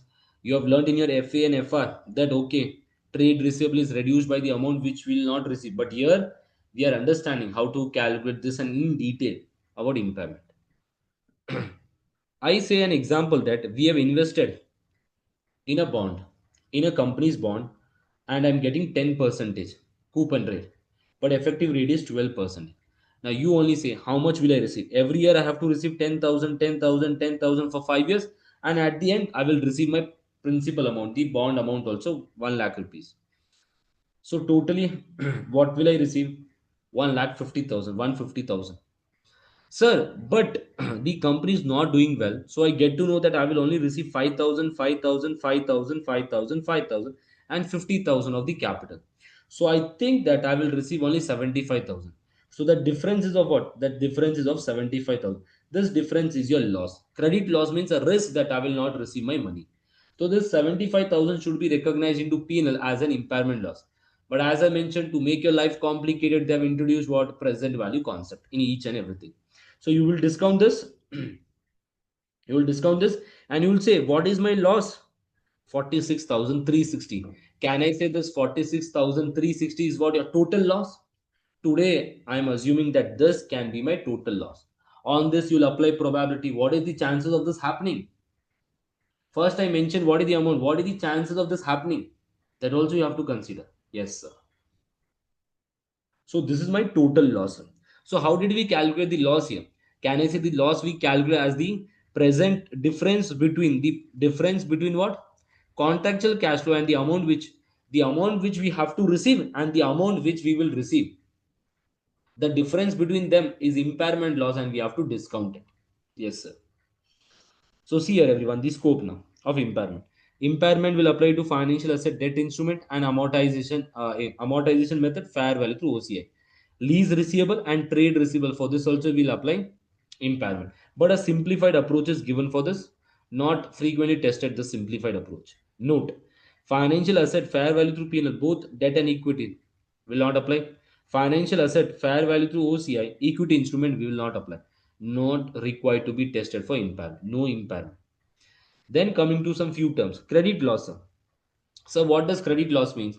Credit loss means your loss. That is the present value of the difference between the contractual cash flow and the cash flow that an entity expects to receive discounted at original effective interest rate. 1 marks. Whenever a question comes regarding impairment, write down the sentence. You will get 1 marks. The present value of the difference between the contractual cash flow and cash flow that the entity expects to receive discounted at effective interest rate. Sir, expected credit loss. On this loss, we'll apply the probability, the weighted average. We'll do the average of this. We'll apply the probability. The weighted average of credit loss with the respective risk of a default occurring as weights. Weights means probability we'll consider. So this is the thing. So lifetime expected loss means what? You have to understand these two things. Lifetime expected credit loss means what, sir? Lifetime expected credit loss means expected credit loss that results from all possible default events over the expected life of the financial instrument. So when I calculated this 46,360, can I say this is what for me? It's a lifetime loss, sir. It's a lifetime loss because I'm considering each and everything, each and every scenario I'm considering here. But sir, 12 months expected loss is what, sir? Listen now. Excuse me.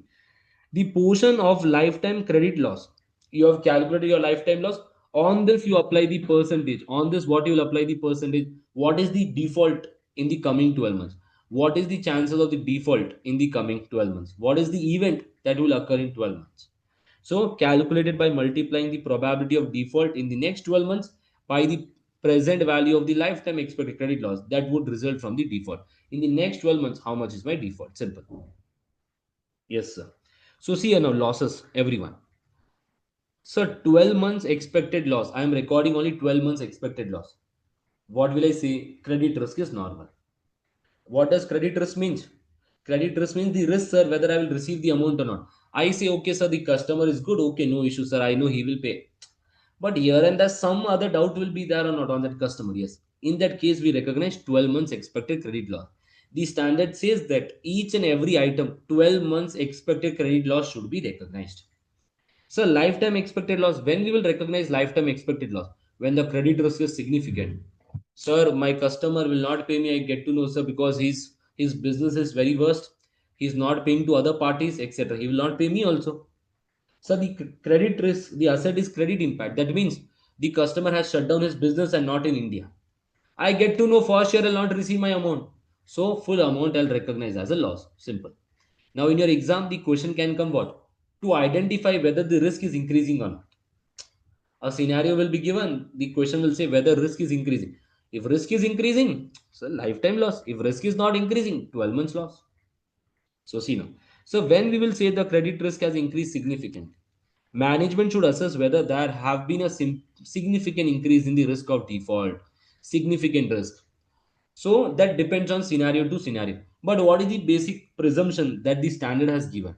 The standard is saying that you have given 30 days for a customer to pay the money. Yes, no issues. No problem. But 30 days are done. He did not pay the amount. Still, he did not pay the amount. You think, ki, sir, he'll pay within 5-4 days. After 30 days, also, you're saying that, sir, we know customer will pay in within 2 or 3 days because sometimes there could be some problem, some bank issue, etc. XYZ. So 5 days done, 10 days done, sir, again 30 days. Extra 30 days are done. In that case, when this extra 30 days are done, the standard is saying your credit risk will increase automatically. It's a presumption, it's not for sure. It's not for sure, it will not apply to each and every question, but it's a presumption. Whenever a question comes regarding this credit risk, you can write down this point also, where a question is regarding whether risk is increasing or not. Simply do not copy paste and write down this point everywhere in each and every. No, read the question, read the requirement first. If it is, write down this. So it's an assumption. What are the other things? We will come to that. What are the other which will indicate the risk is increasing? By just seeing the question, you can identify better. Just reading the question, you can identify. This was the first question which we have done in a normal class, where the risk was increasing because the sale volumes were declining, etc. A lot of problems were there. Now see everyone, coming to the recognition, a very important part where you will have questions from this. Recognition of credit losses. Sir, how should we recognize credit losses? Recognition of credit loss. On initial recognition of financial asset and at each subsequent reporting date, a loss allowance for expected credit loss must be recognized.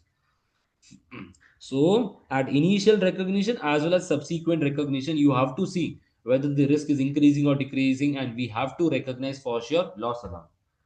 If I say to you key that on initial recognition, the standard is saying initial recognition you should recognize 12 months expected loss. Initial recognition we have to recognize 12 months expected credit loss. Simple. Then at each subsequent reporting date, sir, at reporting date, today I have recorded 12 months expected loss. Sir, at balance sheet date, what should I do? At balance sheet date, you have to see this. At each subsequent reporting date, the loss allowance required depends upon whether there has been a significant increase in credit risk.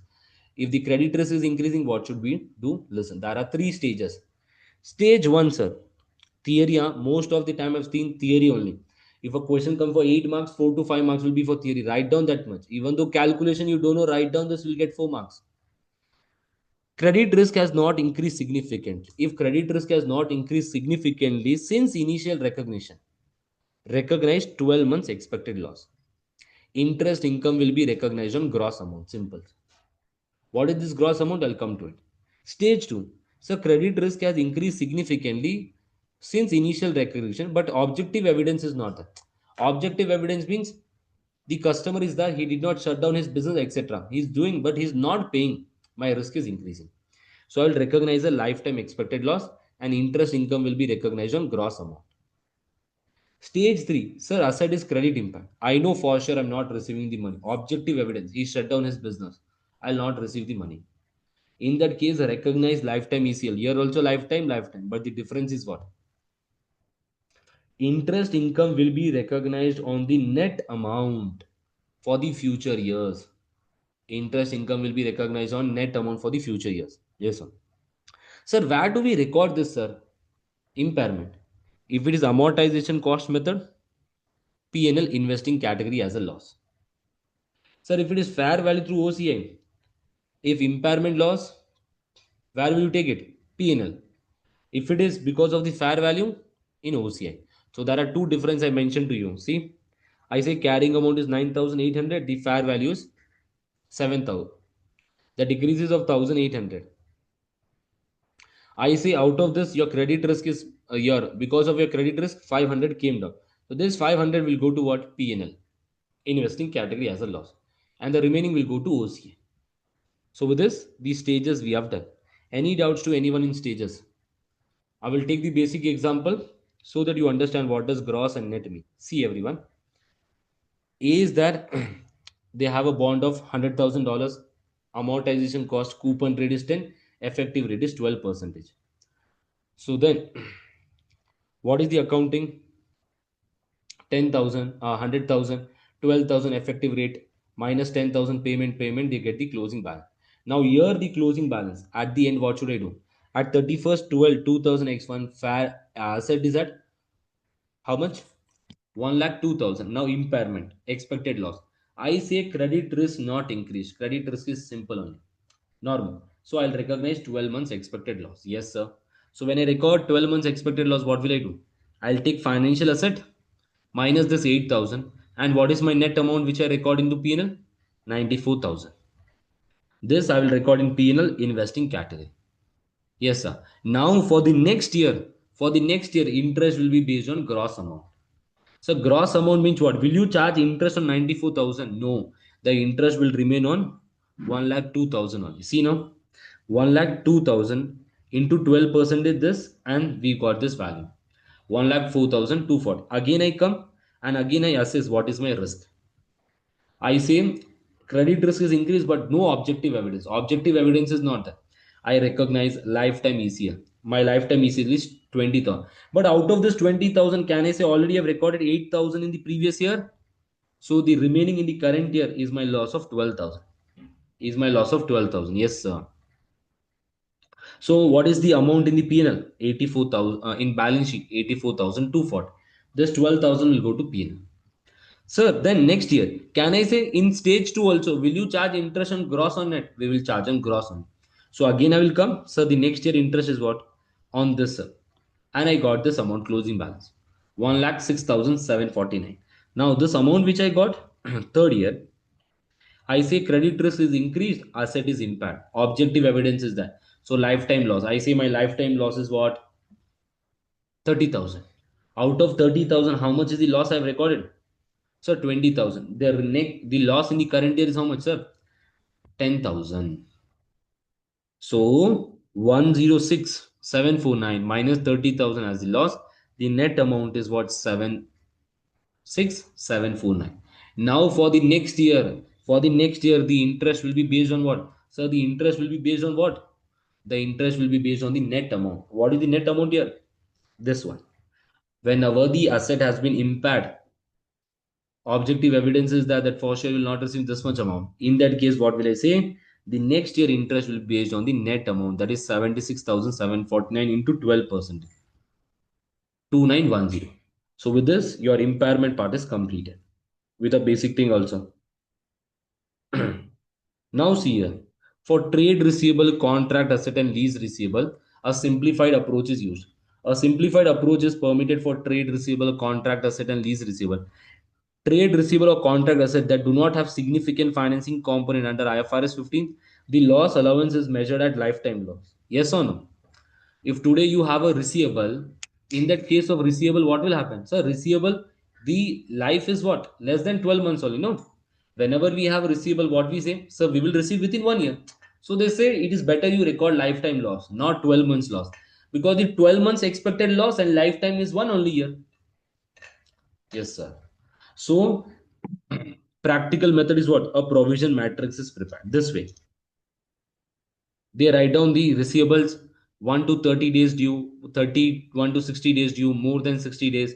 They will apply the default percentage and they'll calculate the expected loss, which we have done in the class also. One question. See, all these values 10.1, 4.3, 1.61. Then we have considered these percentages here. And we have calculated expected loss of 0.38, but out of this 0.2 is already recorded. So what is the excess we recognize in P&L? 0.18 is recognized in P&L. See, 0.18 is recognized in P&L under operating category because it is receivable. It is not a bond. If it is a bond, debt instruments, investing category. Yes, sir. So this impairment is done. Any doubts to anyone in impairment? No. Now coming to the next important part. Okay. When will you say the asset is credit impaired? When will you say the asset is credit impaired? Significant financial difficulty, a very significant financial difficulty. Breach of the contract. The customer has breached the contract. The customer is not paying the amount which we have borrowed to some other party. Bankruptcy, when bankruptcy is there. When the market value of the financial asset falls. Today I invested in Reliance company's bond. It is not that, it is not listed on the stock market. It is delisted. So I say my credit risk is high. These are some indicators which will help you to identify whether the credit asset is credit impaired or not. For risk is more, you can just see the question and identify whether the risk is more or not. So with this part is also done. Now we have what? Now we have what? One more topic known as what? Purchase of originated credit impact loss. If you see your study text, the publication which you use, that is only 1, 2 or 3 lines. But in the exam, a 8-mark question came. So it's important that you know each and everything. See now, purchase or originated credit impaired asset. What does this mean? Now see, A Limited is that. A Limited is a bank. A Limited is what, sir? A Limited is a bank. A Limited has all these customers. And A Limited have to receive from D&E 10 lakh rupees. And A Limited is saying that it's very difficult to recover the money from this. So A Limited knows that they will not pay. So A Limited will try to sell this to whom? B Limited. B Limited is very good. B Limited has a very good team. It's like a very good team. This team has this work only, that they will purchase assets from other company which they are not able to recover, and then they try to recover from the customer by showing their power in the, they show their power and they try to recover through illegal ways. Simple. Now this company purchased this A Limited, B Limited purchased this for 4 lakh.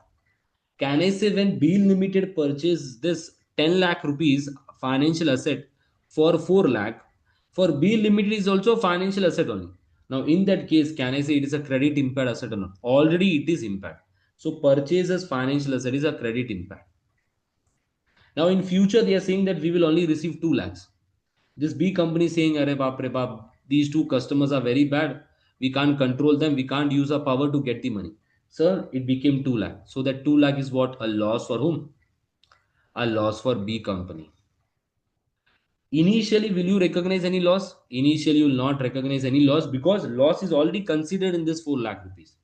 You will not recognize it again. So see here now. Purchase of originated credit impaired asset.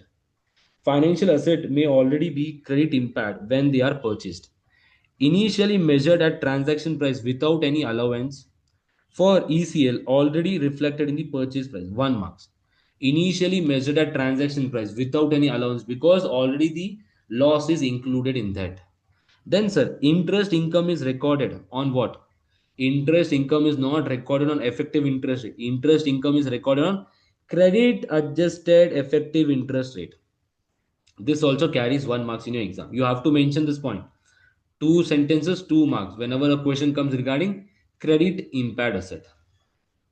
Then subsequent changes from initial ECL are recognized as a separate allowance in profit and loss as an impairment gain or loss. So subsequently, whatever is the change in value, either gain or loss will be recognized. It will be recognized in the books. Yes, sir. So with this part is also done. Yes, sir. There is no doubts on this, I hope.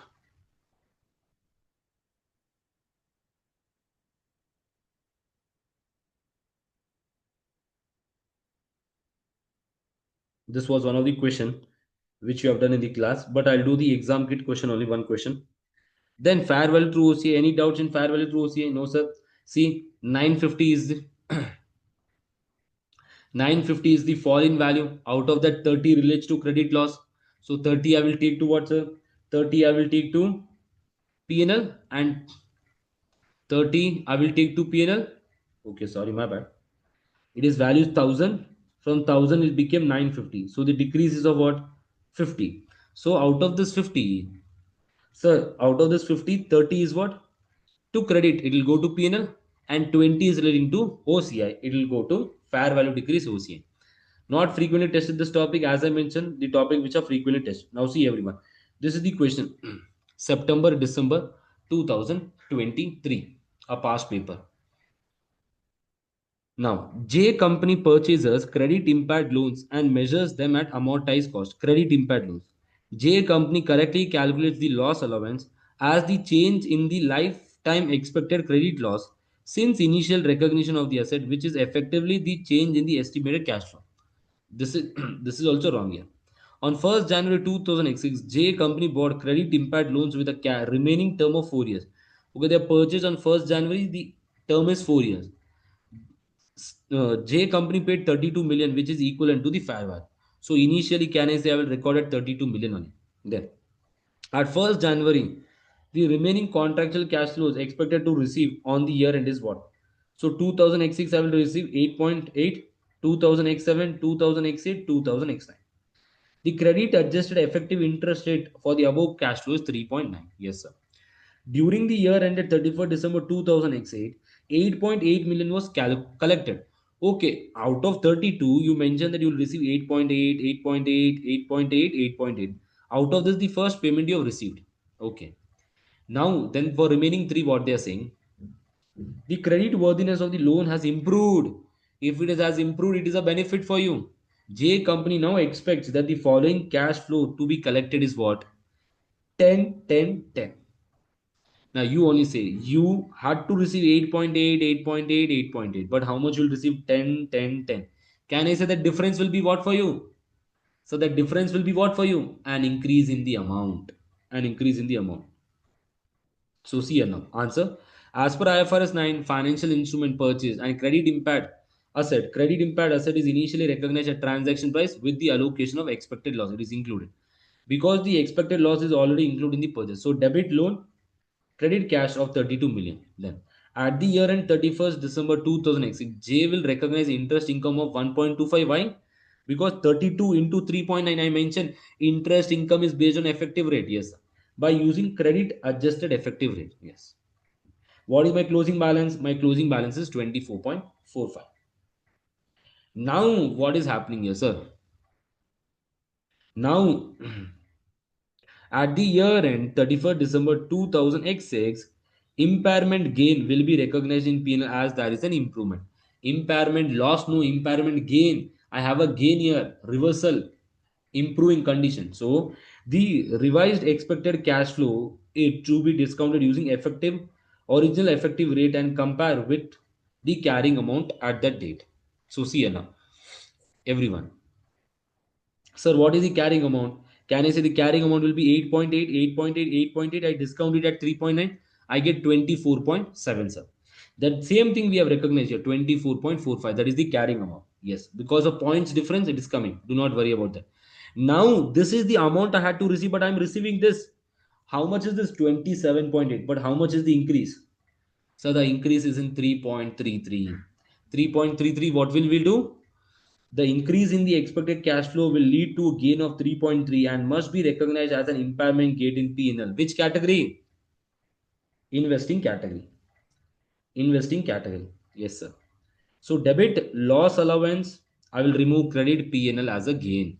I will reduce the loss allowance. Yes, sir. The question was for 8 marks. This question came for 8 marks into September, December 2023. And what was the one more thing you had to mention here? The one more thing which you have to mention is what here? The one more thing which you have to mention is this one. The loss allowance is calculated the change in the lifetime expected credit loss since initial recognition, which is effectively the change in estimated cash flow. This you have to properly write down. How do we calculate the loss? The definition which I have given to you. Yes, sir. So with this, asset, credit impaired asset is also done. Now coming to the next part, that is derecognition of financial instrument. Sir, when do we derecognize financial asset? We will derecognize financial asset when contractual right to receive cash have been expired, financial asset has been sold, substantially the risk and rewards have been transferred. Accounting treatment, the difference between the carrying amount and the amount received will be recorded in P&L. Which category? If it is a trade receivable, etc., operating. If it is relating to debentures, loan notes, etc., investing category. Then we have the concept of factoring. Once or twice this has been tested in the exam. Sir, without recourse, with recourse. Sir, without recourse means what? Without recourse means it's a genuine sale. If I sell an item today, if I sell my receivable, if the customer is not paying you can't come and ask me the money. It is your risk on it. In that case, if it is your risk, it is your headache. It is without recourse. That means I have done the sale. I have transferred the risk and rewards. If the customer is not paying, you can come and ask from me the money. In that case, I say with recourse, I am not transfer the risk and rewards. If it is without recourse, whatever amount which I receive will be gain or loss. Will be what? Gain or loss. My receivable is removing. I'll remove my receivable and the difference I will record into P&L. So de-recognize the asset here. We will de-recognize the asset. Sir, with recourse, I'm not selling the asset. Instead, do not derecognize the receivable. Instead, what we do? Instead, the amount which we receive, we should recognize this as a financial liability. As what? As a financial liability. Yes, sir. Financial liability, when will you derecognize? When there is no obligation. When obligation is only not there, sir. I have already paid. I paid the loan. Will I recognize the loan in my book? No. Simple. The difference will go to P&L gain or loss. So offsetting. Can we do offsetting of financial asset? This has been tested 2 to 3 times, this theory. Can we offset financial assets and financial liability? Yes, sir. When has a legally enforceable right? The party should have what? Legally enforceable right to do this. And parties intend either to settle on a net basis. I have a receivable and a payable from you. What will I say? I have a receivable of 1000, a payable of 1200. I say I will pay you 200. This is known as net settlement. If you and me have agreed, then I can record in my books as a net off, or realize the asset and settle the liability. You pay me 1000, immediately I pay you 1200. If we are doing the settlement simultaneously, in that case also we can net off the assets and liabilities with the same party. Yes, sir. Then treasury shares, not important. Treasury share means what, sir? The shares which we are taking back from the market. Either we will issue this in future, either we will issue this in future, or we will cancel it. Not so important. So till now the impairment part is done. Any doubts to anyone in impairment and derecognition? Very important point. Then coming to the next one, modification of debt. So what will happen in modification of debt? In modification of debt, there are two things which you have to remember. Modification of financial liability, not of financial asset. Okay, see here everyone.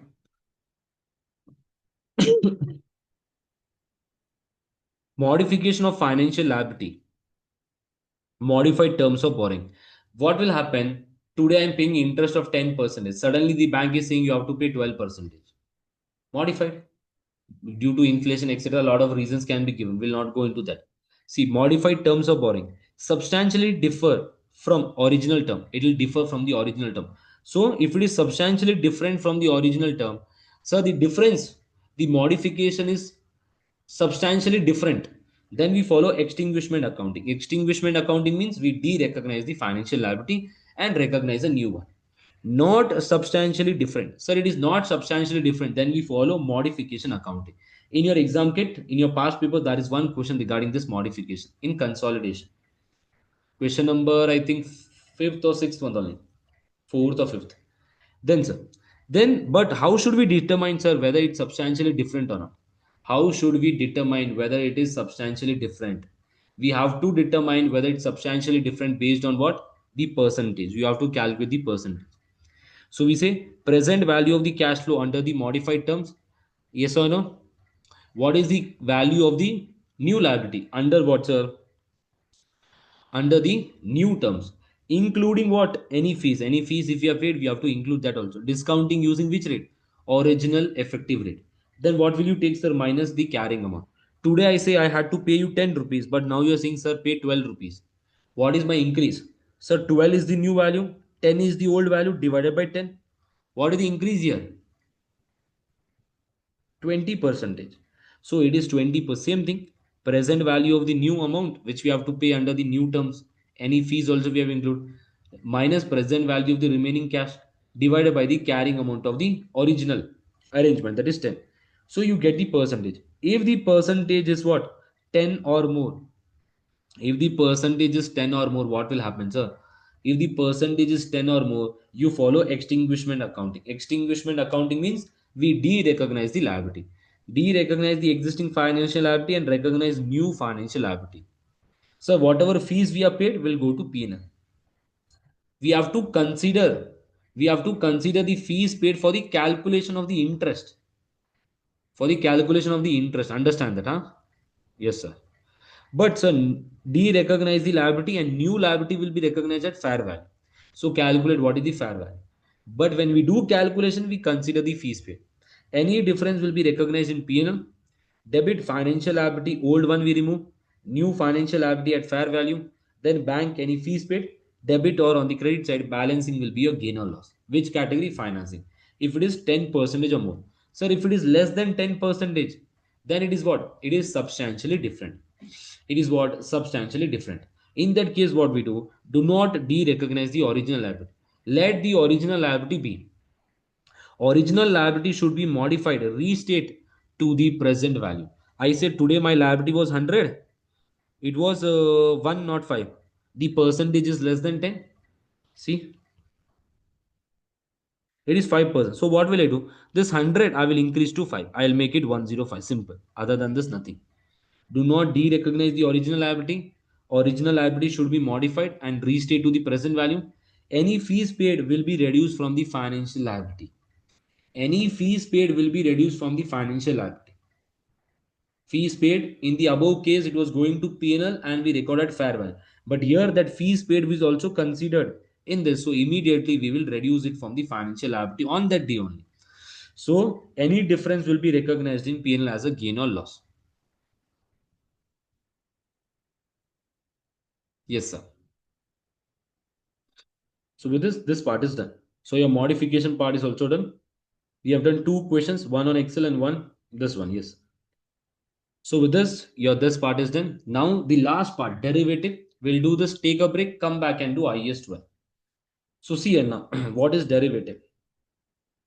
Accounting for derivatives. A very important topic. Last attempt also in one of the set, a cash flow hedge question came. It was for 5 marks. And some students got the amortization cost method or contractual cash flow question, that one. Derivatives. Derivative is a contract which derives its value from an underlying asset.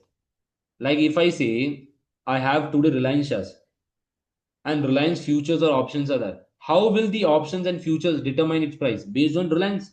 So the underlying item can be what? Share, index, currency, commodity, etc.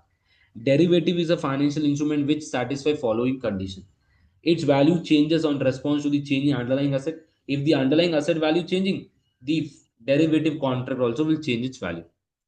It requires no or very less investment. Whenever we do today any betting, do we pay any amount? No, we just pay, okay, 1,000 rupees we pay on a safer side. But the betting was done for 1 lakh rupees. Either we pay zero or either we pay a low investment. Like in case of options, in futures forward we do not pay, but in options we pay premium. It is settled at future date. So these are the 3 things. At that time we say derivative contract, it is a derivative. Examples of derivative: forward, future, contract, swaps, etc. Yes, sir. So this was the example which we had taken in the class regarding the potato example, but I will not waste time here. Let me directly come to the accounting part. See now, accounting. Potentially favorable for an entity. For one entity, it will be favorable. If I've done a betting today with you saying that Reliance share will go up. If it is going up, it is a benefit for me, it is a loss for you. So I will recognize debit, derivative, financial asset, you will recognize a financial liability. Yes, sir. Favorable asset, unfavorable liability. Measured at fair value through P&L. We know that it is measured at fair value through P&L. So initial recognition, initially at what value we will recognize? Sir, initially we will recognize at fair value. Generally, initial recognition will be zero unless and until if any premium is paid. Unless and until a premium is paid. If premium is paid, record it. Then, sir, fair value to gain or loss subsequent, again at fair value. Sir, that fair value difference where we will recognize? We normally record in operating category. Operating category. But if that difference is relating to raising of finance, if it is relating to raising of finance, we take to financing category. It will be mentioned in the question, do not worry. Very rare, this type of question which will come in your exam. The question that will come, we will see now. So see everyone, what is the journal entry which we have to pass? With journal entry, it will become easy. See now, on initial date, no entry, but if premium is paid, debit, financial asset, credit, bank sir. Reporting date, if it is favorable, my value is favorable, it is a benefit for me. Debit, financial asset, credit, P&L sir. Unfavorable, P&L loss, credit, deferred, financial liability. Sir, on settlement, what will happen? On settlement, either the settlement will be done on net or physical settlement. I'll purchase the item. If I purchase the item, what will happen? Whatever asset I purchase, like shares, I will record that at fair value. Then I am paying the bank account as per the contract, whatever I'm done the contract, I pay that. Then the difference will be what? Then you record what? Derivative financial asset or derivative financial liability, if anything is there. Then any other difference you get, any other difference will be gain or loss. If it is net settlement, sir, what will happen? If you have recorded a derivative financial asset, means you will receive the money. So debit bank, credit asset you remove. Derivative financial liability, you have to pay someone. Cash is going out, you remove the liability.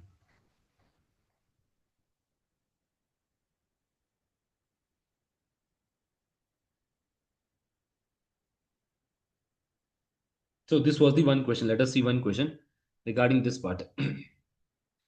Hedge buys 1,000 options, 100 options at 1st January for $5 per option. Each option will give Hedge the right to buy shares in R for $10 per share. Okay, Hedge has taken 100 options for $5 per each, and it has the right to purchase the shares at $10. The options are sold for 15. If the options are sold for 15, what? Initial recognition, what is the entry I pass? Debit financial asset, credit cash, because 500, 500. That is the amount. So then A1, if the option is sold, how much will I get? 1,500. I remove my asset for 500 and in P&L I record a gain. Second one, on 31st December 2006, R's share price is 8. R lets the option unexercised. He will not purchase, he will lapse it. If he lapse it, can I say what will happen? This derivative financial asset I will remove and in P&L I will record a loss. First I recorded a gain, I will I will record a loss of 500 in the P&L because whatever I gave the initial amount, I will not receive it. Then third one, if the entity will purchase the shares, so debit investment in shares at fair value, I will record this.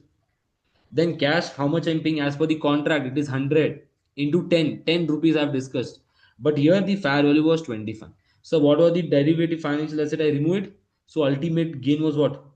1,000 here. Value share is recorded fair value given in equation. Derivative financial asset I remove.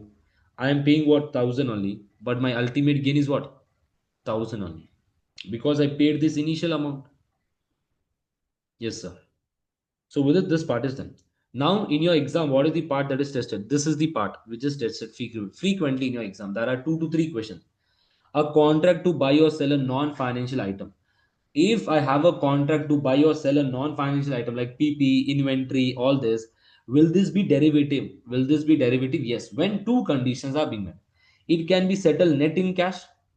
The settlement is done net in cash and the contract was not entered for the purpose of receipt of delivery to meet the entity's operating requirement. I'm not purchasing that inventory or PP for my business purpose. I'm only doing gambling, I'm doing betting. In that case, it will be a derivative. Sir, settlement net in cash means what? Contract permits either party do the settlement net in cash. The party should agree in the contract. Entity has a practice of settling similar contract in net. From the past 1 year or 2 years, they are doing this only. They enter into contract, they do the net settlement. Net settlement was whatever is the gain or loss, I will do that. Instead of me purchasing the asset, selling in the market, and giving you back, do the settlement net. Entity has a practice of settling similar thus.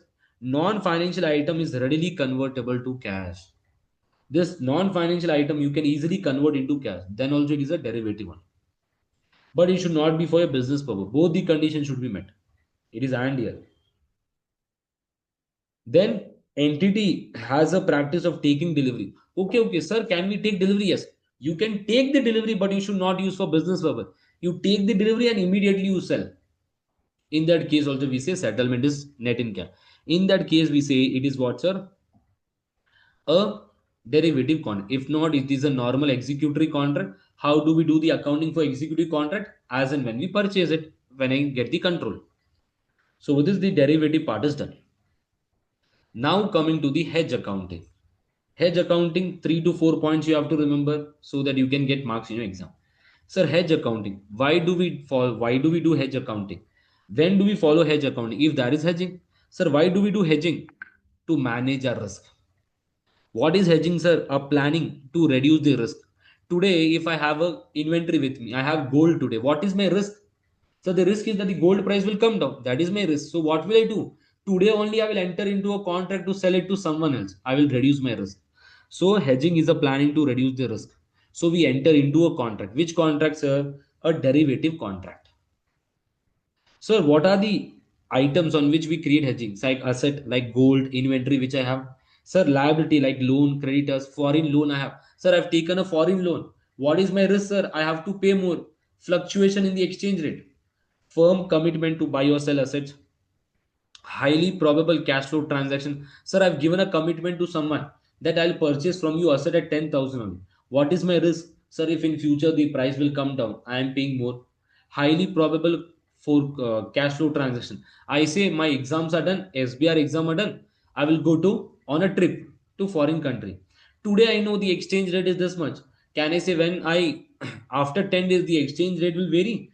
But I want to go on a trip and I have to spend this much amount. So my risk is there on that also. Highly probable forecast transaction. All these are what, sir? These all are hedge item. This is what derivative hedge instrument. Yes, sir. So see now everyone. Hedge accounting. Is it mandatory to follow? It is a choice. Hedge accounting is a method of managing risk by designating one or more hedge instrument so that their change in the fair value is offset in whole or in part by the change in the fair value or cash flow of the item. On one side loss, on the other side gain will be there. So it will be opposite. There will be an economic relationship here. Hedge accounting is a choice. If hedge accounting is not used, then hedge item and hedge instrument are normally accounted. So for hedge instrument, derivative contract, we follow fair value through P&L. If we are not following hedge accounting, then follow normal fair value through P&L accounting. Your September exam, September pre-mock had this question. It was a fair value hedge question and it was mentioned that we are not following hedge accounting. If you are not following hedge accounting, then do normal derivative accounting. Hedge item. Sir, hedge item are what, sir? Recognize asset and liability. I have recognized any asset and liability. Unrecognized firm commitment, any commitment which I have given. Highly probable forecast transaction or net investment in foreign operation. This is very difficult. This will not come out of these three. Any one will come in your exam. It can come. Hedge instrument, hedging instrument. What is hedging instrument? And hedging instrument is a derivative contract that will be a derivative asset or a financial liability, which will do what? Which will offset the difference. If I have a gain on hedge item, I will have a loss on hedge instrument. So my loss is fixed here. Today, if I enter into a contract, I try to fix my loss. Simple. So what are the types of hedge accounting? There are two types of hedge accounting. Fair value hedge and cash flow hedge. So fair value hedge will apply to what all? Recognize asset and liability and recognize firm commitment that could affect profit and loss. So cash flow hedge will apply to what, sir? When there is variability in the future payments and highly probable forecast transaction. So you have to remember this, whether the question is saying for an asset or liability or firm commitment or for highly probable forecast transaction. If it is unrecognized recognized asset and liability firm commitment, fair value hedge we follow. If it is on the other side, we follow the cash flow hedge. Now, what are the rules for fair value hedge? Simple. Fair value hedge, two sentences you have to remember.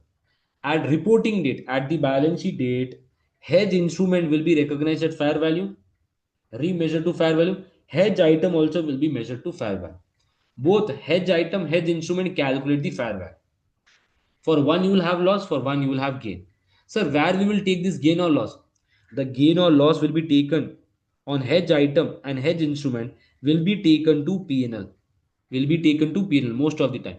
But if I say, sir, the hedge instrument, the hedge item is equity instrument measured at fair value through OCI. In that case, sir, we will take to OCI because you have to see the nature of hedge item. If the hedge item gain or loss is going to P&L, then your hedge instrument gain or loss also will go to P&L. If the hedge item gain or loss is going to OCI, that also I record in OCI only. This was a fair value hedge. And this was tested in September pre-mock. Regarding inventory, it was a very easy question. It was for 5 marks. I have seen many times that the examiner will give a 5 marks only question, not more than that. So out of that, if you know 3 to 4 sentences, write down. Out of 5, you will get 3 marks. Then do not worry much. Then in the class, we have done 2 to 3 questions. Now, what is the criteria for hedge accounting? Theory topic that is repeated. What are the criteria for hedge accounting? Sir, when can we follow hedge accounting, sir? To follow hedge accounting, following conditions should be met. First one is what? Hedging relationship should be there. Hedging relationship consists of eligible hedge instrument, hedge item. That should be a hedge item, hedge instrument, and that should be a relationship. At inception, there is a formal designation and documentation of the relationship and of the entity's risk management objective. What is the objective of this entity? Why they have taken this hedge instrument? They have to mention this. A documentation should be prepared. Then hedging relationship meets all effectiveness requirement. It should meet all effectiveness requirement. Then only we can follow hedge accounting. If not, we can't follow. So there is an economic relationship, that is what, one upward movement, one downward movement. Then we say hedge relationship is there. The effect of credit risk does not dominate. Whenever the movement is up and down, the credit risk also will affect this movement up and down, but it should not dominate. It should not be more. Then the hedge ratio should be same. The hedge ratio should be same. That is, if I have 10,000 Reliance shares, then 10,000 options also I have to take, so that my hedging is proper. The ratio is balanced. Then coming to the last topic, accounting for cash flow hedge. Sir, in cash flow hedge, what should we do? Simple thing. In cash flow hedge, your hedging instrument is measured at fair value. Your hedging instrument, hedge item, fair value will do. But hedging instrument is recognized at fair value. You have to calculate the effective portion, ineffective portion. Sir, effective portion will go where? Effective portion will go to OCI. Sir, ineffective portion will go to P&L. Simple. Will go to P&L.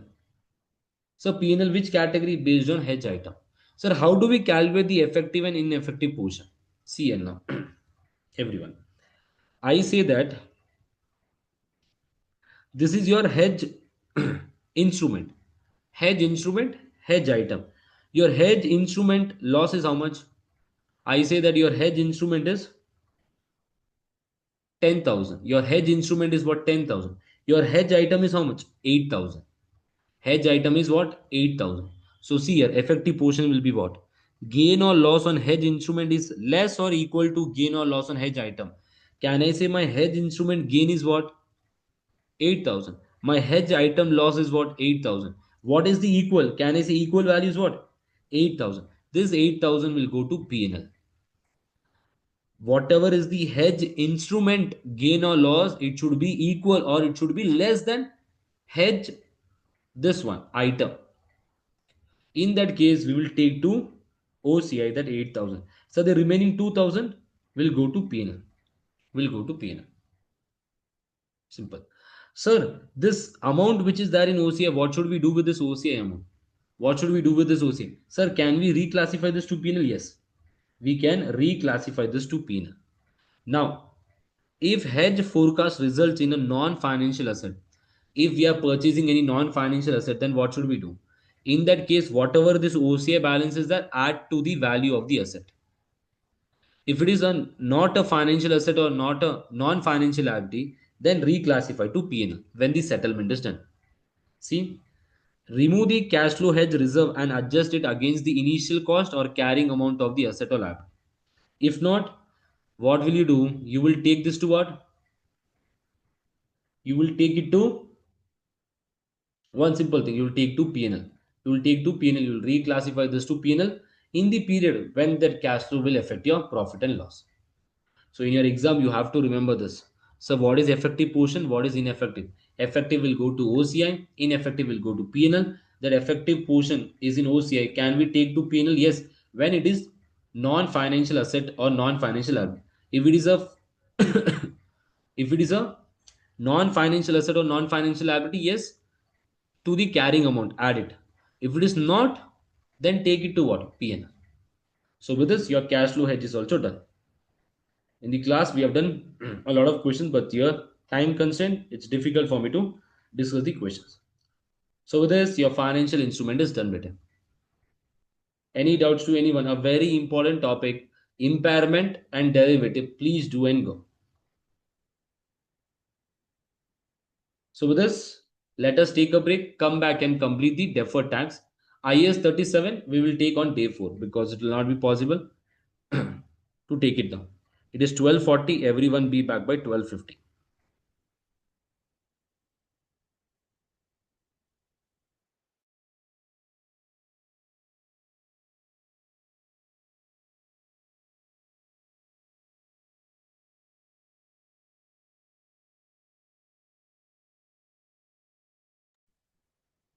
Chalo, everyone come back.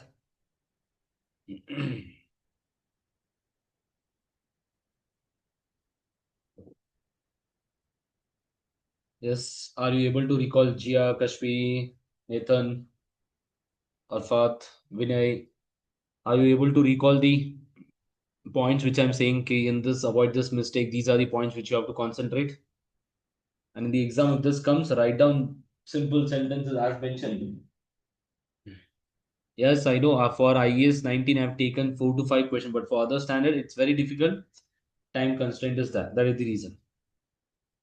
Yes, Jia, Kashfi, याद आ रहा है ना? सब recall हो रहा है कि नहीं? Yes, sir. Yes, yes, sir. Okay. Chalo then, let us complete this IAS 12 standard. Last attempt also this was tested. The last attempt, the question was regarding research and development. 6 mark question came. And in one set, a question was regarding tax losses, unused tax losses. Very easy, simple question predicted also. In this, there are 5 to 6 case scenarios. Most of the time, the questions are from that only. Chalo then, let us start. IAS 12 income tax. A very good standard. Income tax is what, sir? It is an expense. When we prepare a P&L, it is an expense which we have to record. See now, revenue, cost of sales, etc. We recognize this. 90. This 600 is the profit. On this profit, we say 30 is the tax we recorded. Yes, sir. But now you have recorded what here? You have recorded a expense of how much? 200. You recorded a depreciation of 200. 600, sorry. Depreciation expense of 600. Now, when you pay this tax of 90 and you say my tax is 90, but the tax authority will say, okay. Tax authority will question you, how did you calculate this? How did you calculate this 90? You will say revenue minus this, minus this, minus. Okay. The tax authority is saying that the expense of 200, instead we are giving an expense of 500. See now, how did we get this? Depreciation is of 200, which we charge normally, and depreciation here the tax authority is saying we will give you 500. So here the depreciation which we are claiming is more here. So if we are claiming more, can I say my profits will be less, my tax also will be less? Now on this 600 into 30 percentage, if I do, how much is my tax? It is 180, but I've recorded here 90. Why 90? Because can I say this 90 is the tax which I paid?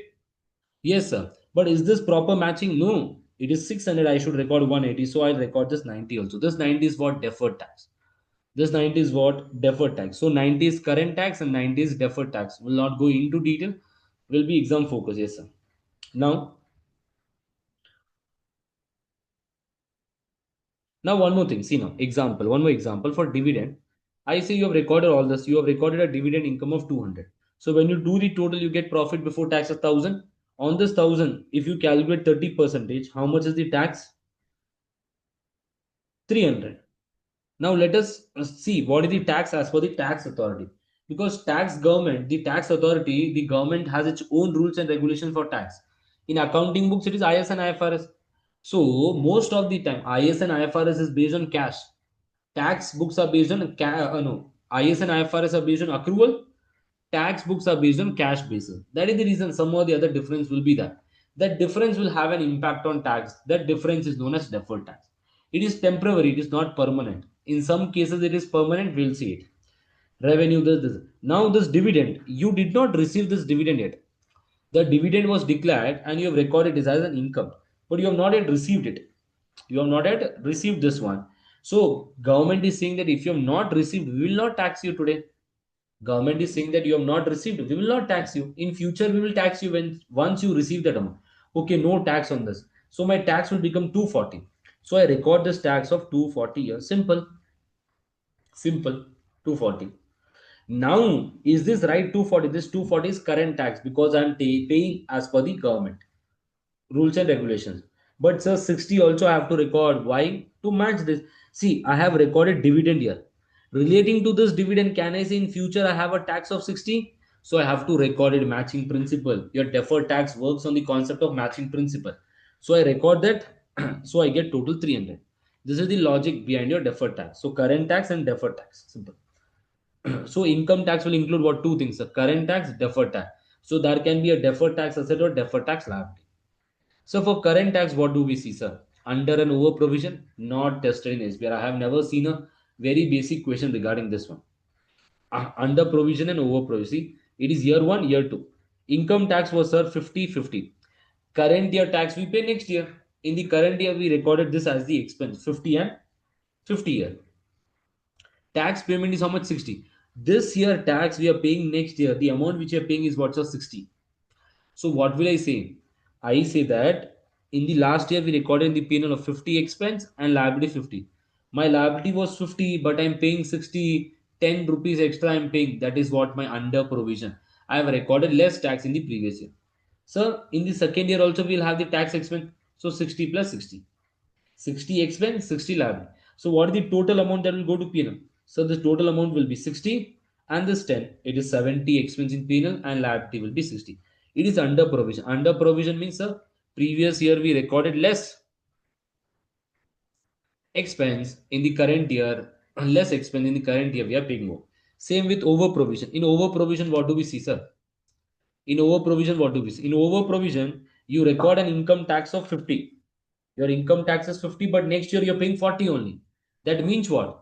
Sir, we are recording more expense in the previous year. This year, that is a reversal. So in P&L, you will credit it. Year 50, 15. Sir, second year estimate is what? 60, 60. I have to pay 60 for the second year also. It is an estimate. Then 60 expense, but there is a reversal of 10. This reversal of 10, we will reduce it.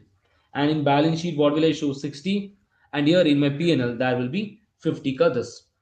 As mentioned, not tested in SBR. I have never seen a question regarding current tax.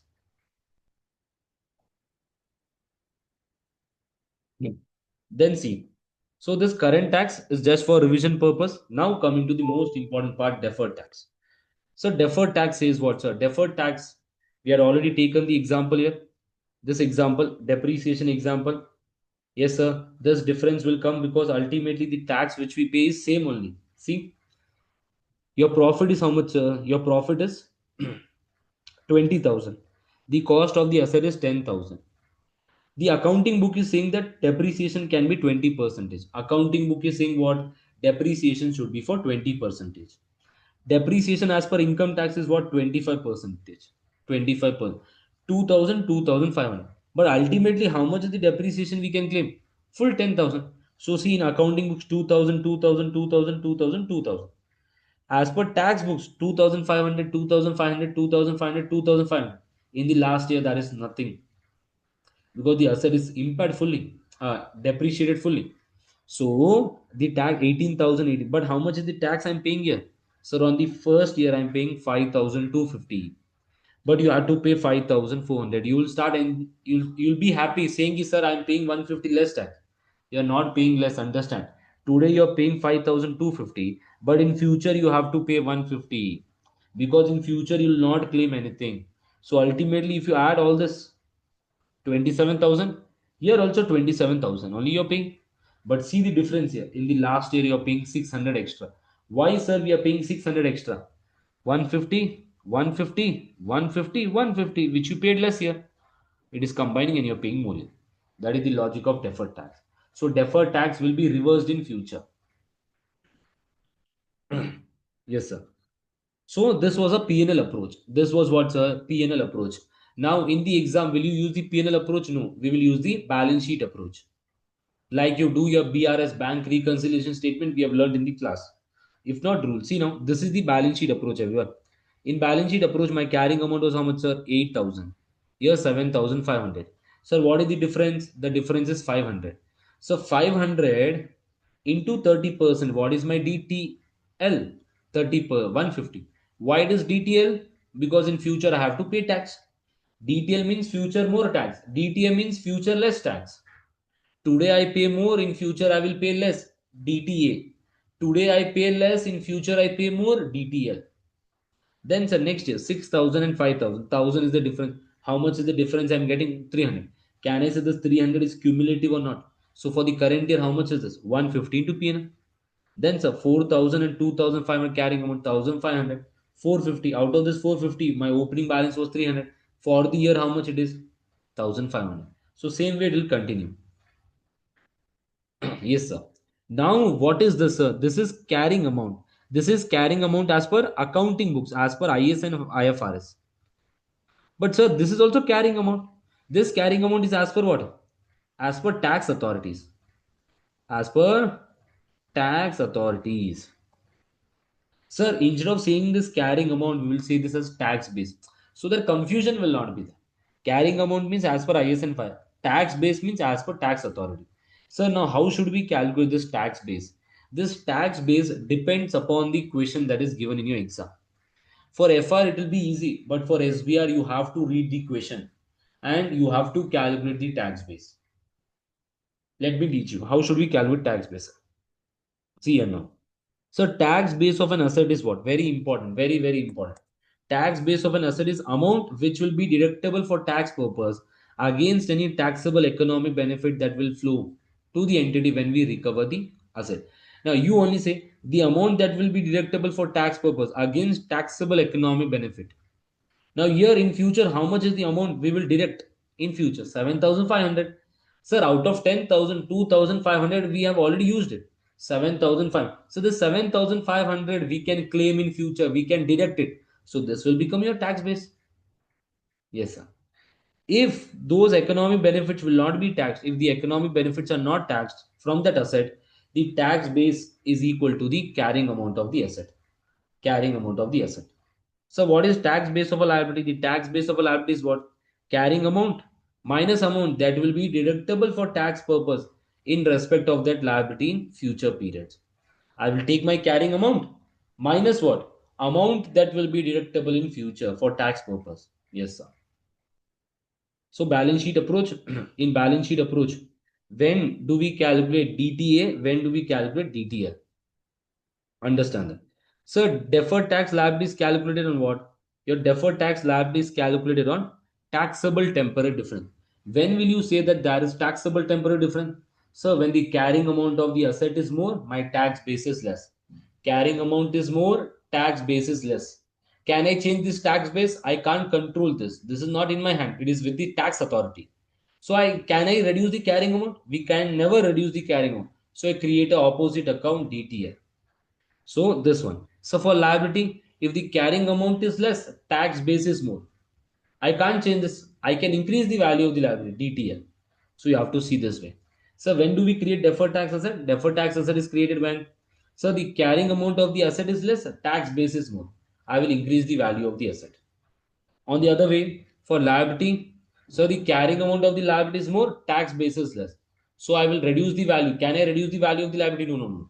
I'll create a opposite account DTA, asset, deferred tax asset. Yes, sir. So see here, carrying amount, tax base you can't change. Carrying amount we can increase better. Can you decrease carrying amount anytime? No, opposite account. Create an opposite account. So where we will record this, sir? See what is the entry? Debit, deferred tax expense, credit, deferred tax liability. Debit, deferred tax asset, credit, deferred tax income in P&L. So where we will record in P&L or OCI. In if the difference is because of a P&L item, take it to P&L. If the difference is because of OCI item, take it to OCI. Like your depreciation will go to P&L. Because of depreciation, we have difference, P&L. Sir, because of revaluation gain, we have a deferred tax liability. Revaluation gain will go to OCI. Deferred tax also will go to OCI. Tax of transaction must be accounted in the same manner in which the transaction is accounted for. In the same manner, we have to do the accounting. So this was a question which we had done for understanding tax base. Let us see this. The tax base of the factory that cost is what? 900,000. The carrying amount was 800,000. The tax base of the factory was the tax base of the factory. What is the tax base? But the cost of the factory is how much? 900,000. The carrying amount is how much? 800,000. The received tax allowance is what? $270,000.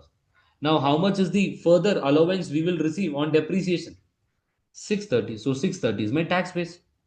For receivable, what is the tax base of trade receivable with a carrying amount of 120? So what is the carrying amount, sir? 120. Then tax base, where the associate revenue has already been taxed. So the revenue has been taxed.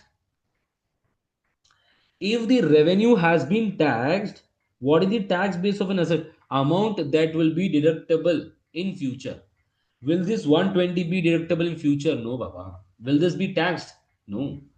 Why? Revenue has already been taxed. Revenue has already been taxed. That means the company, the tax authority has considered the tax trade receivable. So in that case, my tax base also will be same one. The temporary difference will be zero. Why? See here now, the form, the note which I've given you. If those economic benefits will not be taxable in future, then the tax base of the asset is equal to its carrying amount. Nor amount that will be deductible. Is this amount deductible? This amount is not deductible. This amount is taxable. So the tax base will be what? Same. Then for interest, what is the tax base of interest receivable? 80,000. Then which will be taxed when it is received in future? It will be taxed when we receive in future. This will be taxed in future. If it is taxed in future, will tax authority record interest receivable? No, bitten. Tax authority will not record this. So what will be my tax base here? So tax base will be 0 and the difference will be 80,000. 80,000, simple. The next one, accrual for overheads. What is the tax base of an accrual of 40,000 for overhead that have already been recognized for tax purpose?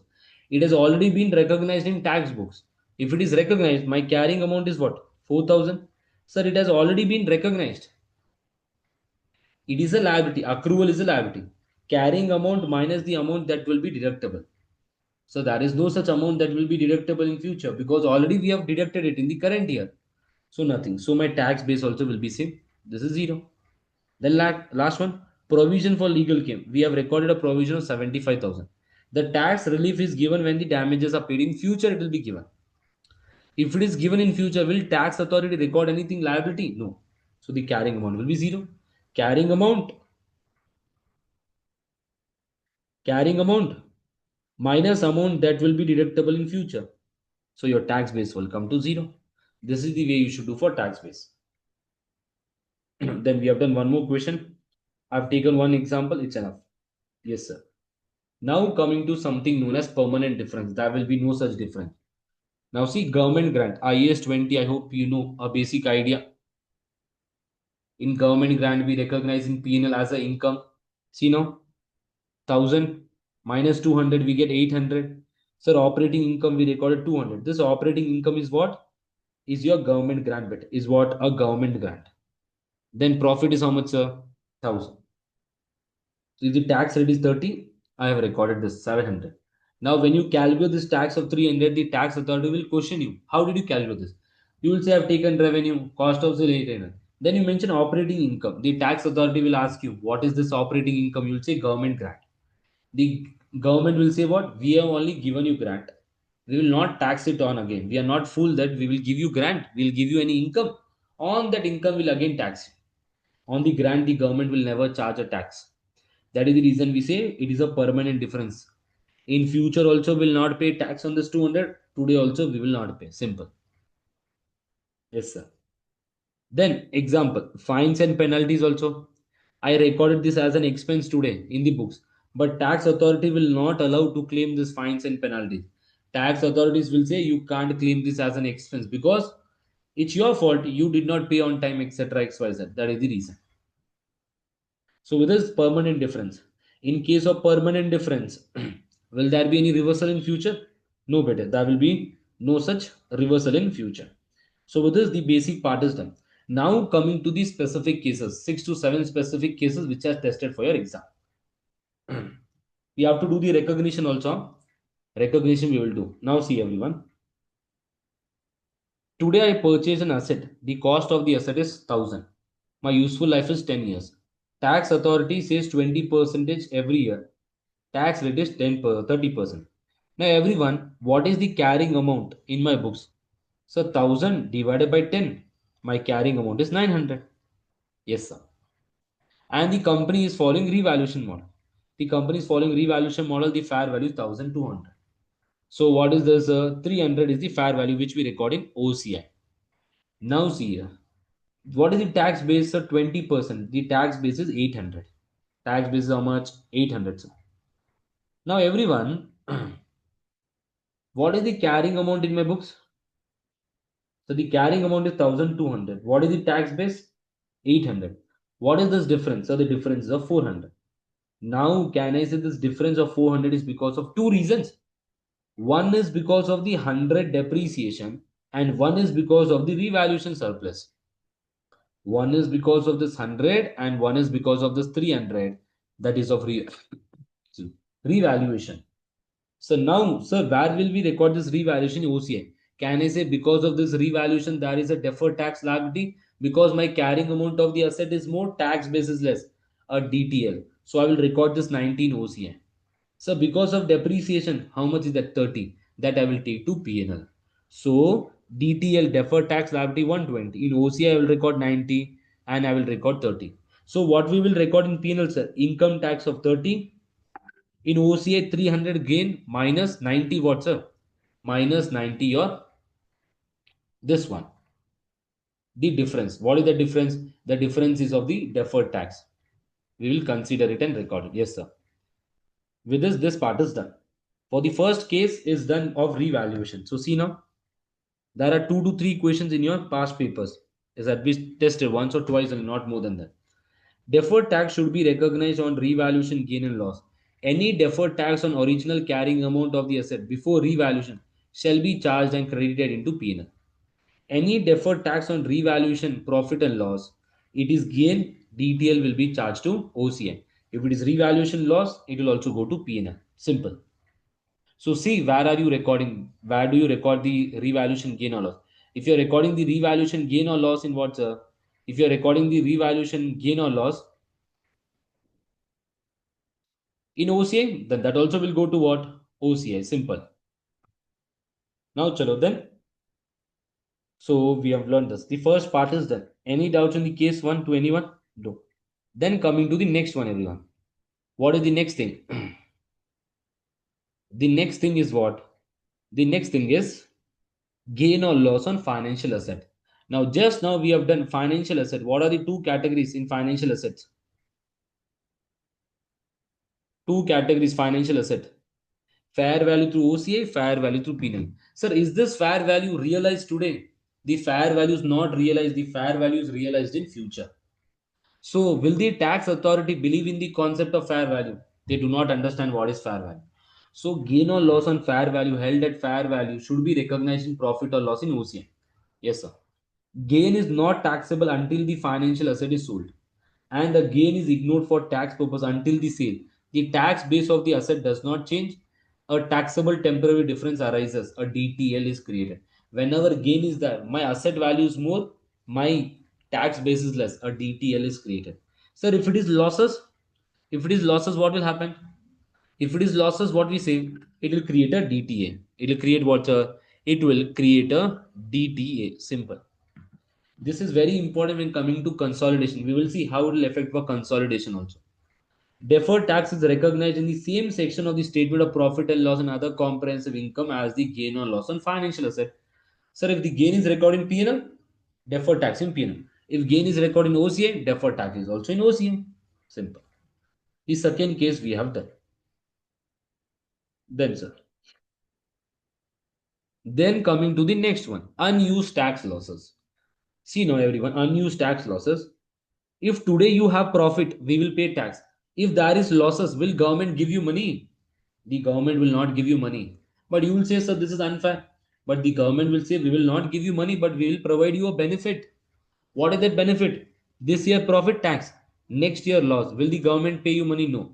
The government will say that you can carry forward this loss in future years when you have profit. So reduce it. I have reduced it. So am I paying tax on this 5,000? No, sir, we are reducing it. So can I say in future I'm paying less tax? Can I create a DTA? Yes, sir. When the conditions are being met. What are the two conditions you have to write on? There are 7 to 8 questions in the past papers regarding this. And last attempt also this was tested for 4 to 5 marks. So future taxable profit should be that. In future profit should be that. In future there is no profit. Can you record a DTA? It's not possible. So whenever you want to recognize a DTA in future, taxable profit should be there, not accounting profit, taxable profit. and carry forward is allowed by tax authority. The government should allow you to carry forward this. So see here now. Unused tax losses. An entity should recognize a deferred tax asset against unused tax losses if it is probable that future taxable income will be available in future. Carry forward is allowed. What is allowed, sir? Carry forward should be allowed. If we can carry forward, then only we will recognize. If not, no. The asset is equal to the tax-based losses expected to be utilized multiplied into tax rate. Sir, instead of 5,000, we say, sir, in future we have only 3,000 income. Then record on the 3,000 only the deferred tax asset, not on the entire amount. If the entity does not expect to have taxable profit, then no need to recognize DTA. Simple. So we have done 3 cases. Yes, sir. Now coming to tax rate. So which tax rate we have to use? Now in the current year, the tax is 30%. We will use 30% tax rate only. But sir, when we create a DTA and DTL, we should use the next year tax, the future tax. We should use the future tax. Current tax should be measured based on the tax rate that have been enacted or substantially enacted. That means that has been brought into picture by the government. Deferred tax should be measured at a future tax rate expected to apply when the DTA or DTA will be settled. I say, sir, the DTA will be settled after 5 years. Do you know what is the rate after 5 years? You only will be knowing the next year rate, 1 year rate you will be knowing. Then DTA DTL should be created using the tax rate which is consistent with the expected manner of recovery. Like in India, we have different types of tax rates. Yes or no? For property, there is, for capital gain, there is a different tax. For salary, there is a different tax, etc. So which rate is applicable to that income? Use that rate rather than one simple rate. But in your exam, this complicated question will not come. Rate will be given, use it.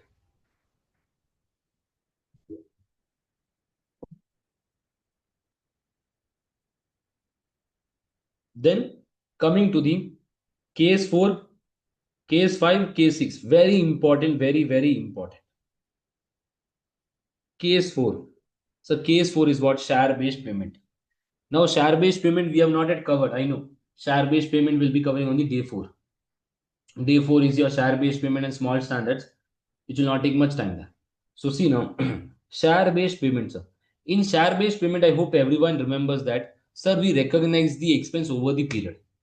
We recognize the expense over the period. We recognize the expense over the period. So IFRS 2 share-based payment is recognized in profit or loss over the vesting period in relation to the share option. Tax relief may arise in later accounting period. Expense you are recording every year, but will the tax authority give you the relief today? No. Tax authority is saying that in future, once you pay, you can claim the expense. You can claim the expense. Yes, sir. Now see, the accounting expense is based on the fair value of the option. The accounting expense is based on the fair value of the option. But tax relief is based on the intrinsic value. Intrinsic value means what is the price today in the market. Fair value of the option, if you remember, equity settled share-based payment. So the carrying amount of the share-based payment expense will always be zero because we compare the asset and liability value. But this carrying amount which we record in balance sheet and P&L is what? It is an equity. Sir, it is an equity, but we compare tax base of asset and liability. Equity we will not consider, so it is zero here. Less tax base. Tax base will be what, sir? Tax base will be as per tax authority, and tax authority will come to the picture of liability. So here, there is one thing here. So this minus negative, we have this tax expense. This tax expense will be based on what? This tax expense will be based on the intrinsic value. Then we have a deductible temporary difference. Always it will be what, sir? Always it will be a deductible temporary difference. Always it will be what? A deductible temporary difference. So we have a deferred tax asset. Every time in share-based payment, we'll have one thing only, that is deferred tax asset. Other than this, nothing. And you have to write down these points. If by chance a question comes, if it's a very bad day, I say, if it's a very bad day, you will get a taxation question from share-based payment or leases. These two topics, very bad day. I usually say this to students. But if you have done a basic question, that same thing will come. If you know what to write and what to do, your work is done. Now, if the amount of tax deduction exceeds the amount of relative cumulative expense, this indicates that the tax deduction also relates to an equity item. So, whenever the tax deduction is more when compared to the expense which we recognize, then that excess will be recorded in equity. So, the excess is recognized in equity. So, simple. So, now let me do a question so that you understand, okay? So that it will be clear to you. Yes.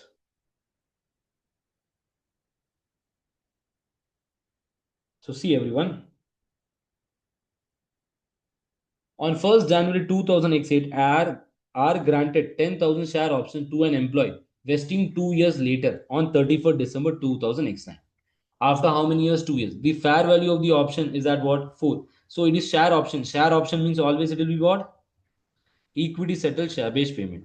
So I'll recognize the expense over 2 years at 4.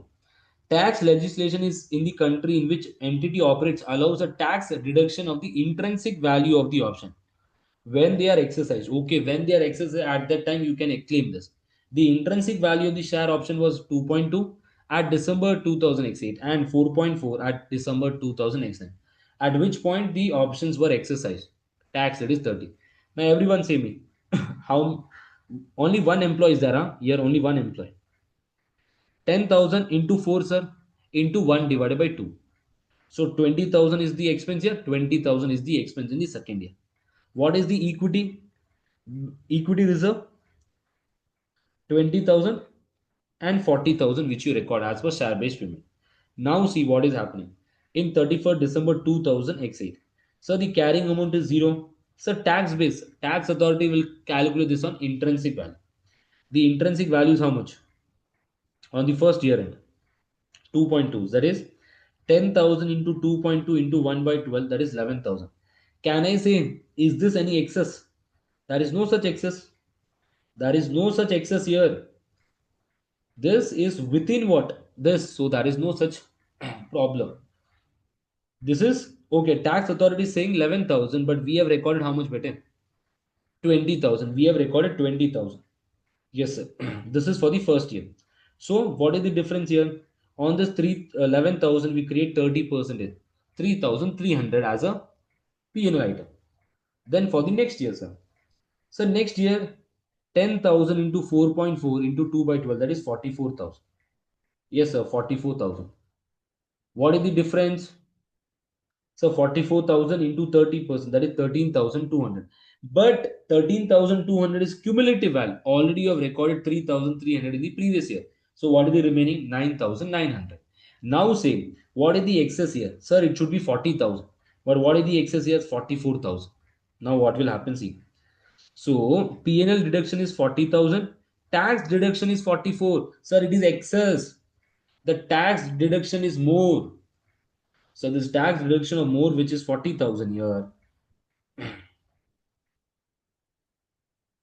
it is 4,000 excess. On this 4,000, how much is the DTA? DTA 30%, that is 120, 1,200. So my DTA will be of how much? 9,900, because out of 13,200, I've recorded 3,000 amount. Then the difference of that is 9,009. Out of this, what will go to P&L and equity? So P&L will be 8,700. This excess will go to equity. Excess will go to equity.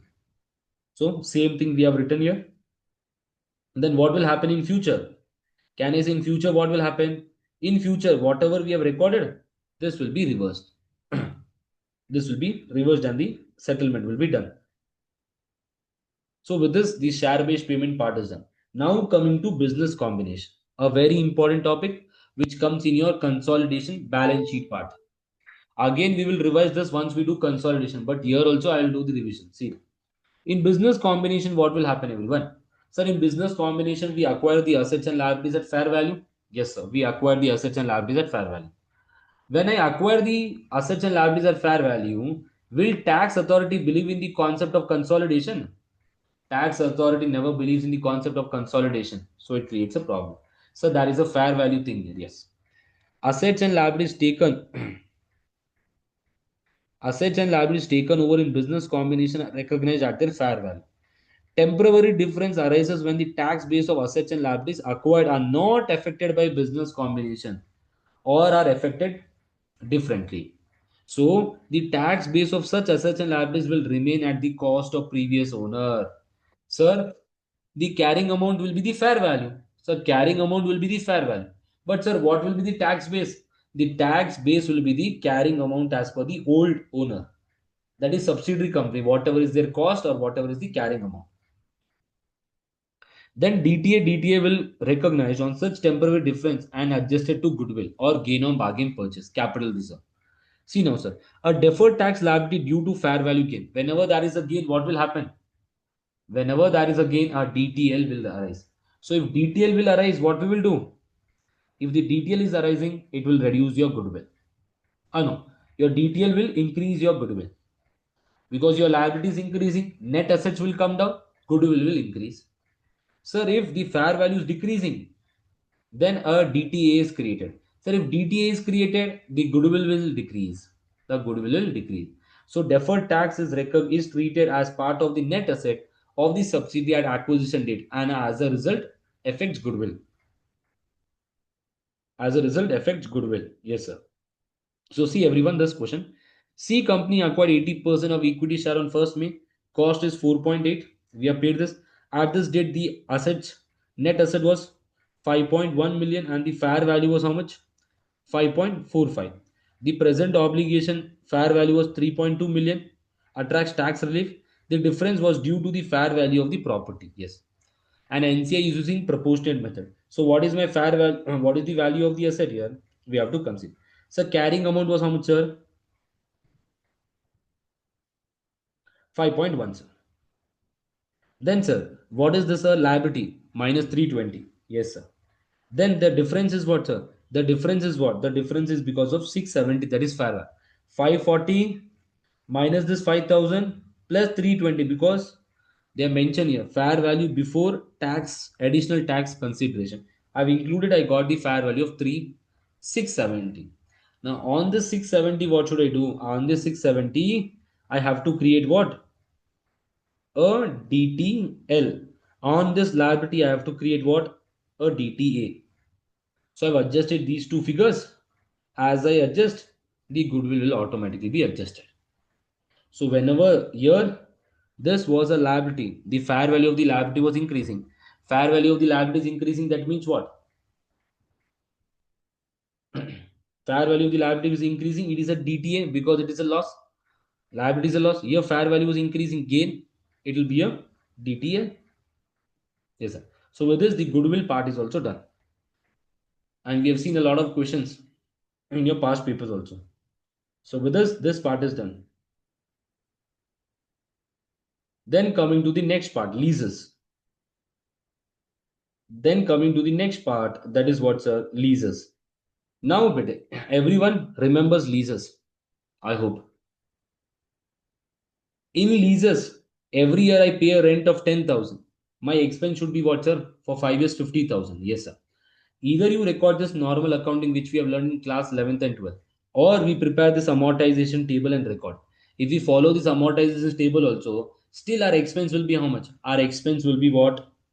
50,000 only. That is 12,210 as an interest and this depreciation of this full value. Right to use as a depreciation. Ultimately, the expense will be 50,000. So now the tax authority will never believe in the concept of right to use asset or lease liability. They will never believe in the concept of right to use a lease liability. They say what? Directly this 10,000. When you pay this 10,000, at that time you claim the expense. Yes, sir. So see now. Either tax authority will say that we give expense on rental or right to use the lease liability. And most of the tax authorities give the expense on rental when the payment is done. So now see here. Let us see this part. Okay. Now in leases.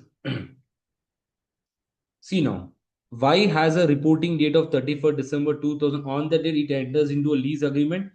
Y paid an initial direct cost of 0.2 and made a lease payment of 1 million in advance. I'll on to this question. Third question. Oh, it's a very big question. Okay, chalo. Do first question. Yeah, this one. W has a reporting date of 31st December 2000X1. On reporting date, it enters into a lease agreement to hire a machine. The present value of the lease payment to be made is 10 million.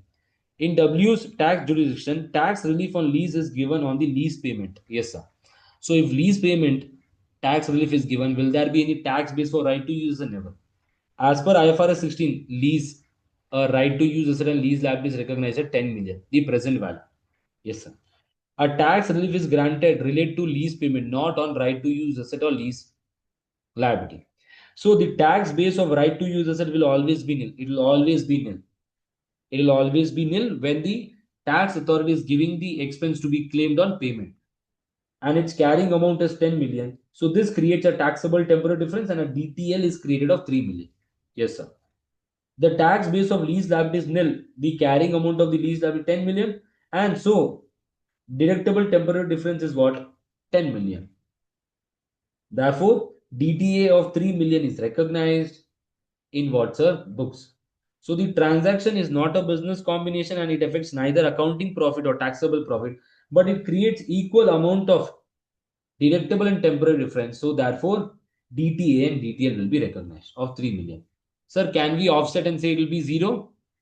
Yes, you can do it, but you still have to recognize DTA and DTL as per recognition conditions. So this was a lease part which we have done. See now, the recognition part. You should understand this, very important. Recognition, deferred tax liability. When do we recognize deferred tax liability, sir? A deferred tax liability should be recognized for all taxable temporary difference.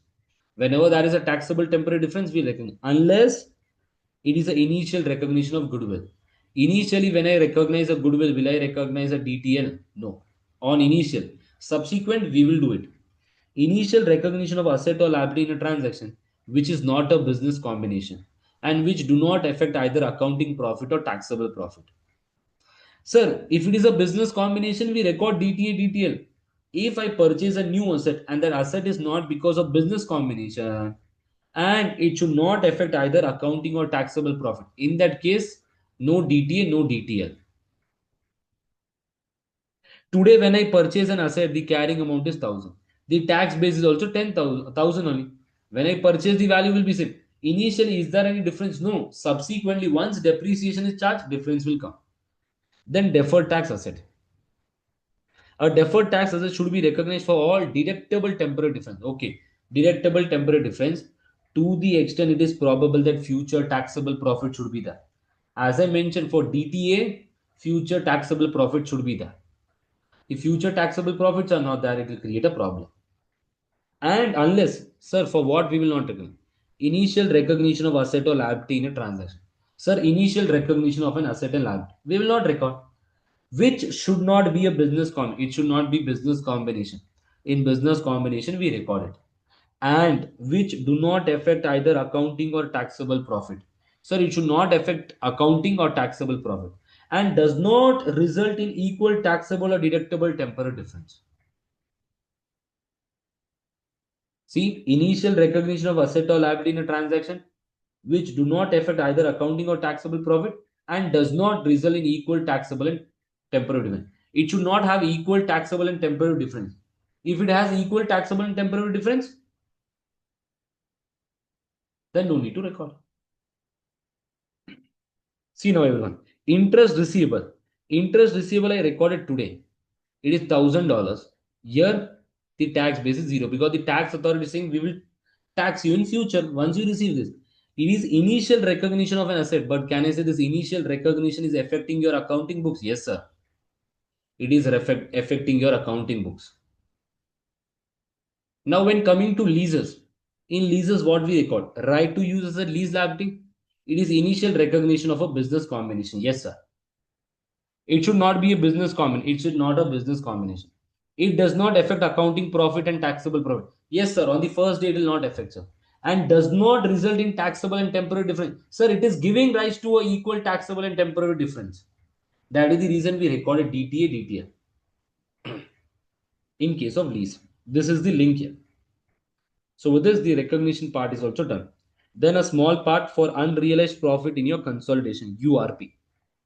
Whenever we do intra-group sale, parent company selling to subsidiary company, so parent company will have some URP or not based on the goods which are with subsidiary company. So in that case, on that also a problem is there. The above adjustment reduces the carrying amount of the inventory. Yes, sir. In CFS, but the tax base of the inventory will remain same. The tax books will remain same because they do not believe in the concept of intra-group. So that is the reason it creates what? It creates a deductible temporary difference and giving rise to a DTA. It will give what? Deductible temporary difference and give rise to a DTA. Simple. Your tax base will be more, carrying amount will be less because I reduce my inventory. I will increase it. Deferred tax asset. So with this, all the points are done. Your IAS 12 is also done. Taxation. Very important topic, IAS 12. Please do the share-based payment leases one question before your exam. If it's your very bad day, you can have a question from there. If not, if you're lucky, no question from IAS 12. Many times I've seen that. So with this, we have completed the 3 big standards. Yesterday we did 2, today 3. So tomorrow we will be doing the consolidation part and cash flow part. And on the 4th day, we will do the small standards and your IAS 37, IFRS 2 share-based payment, all these. Yes, sir. So with this, any doubts to anyone, you can ask me now.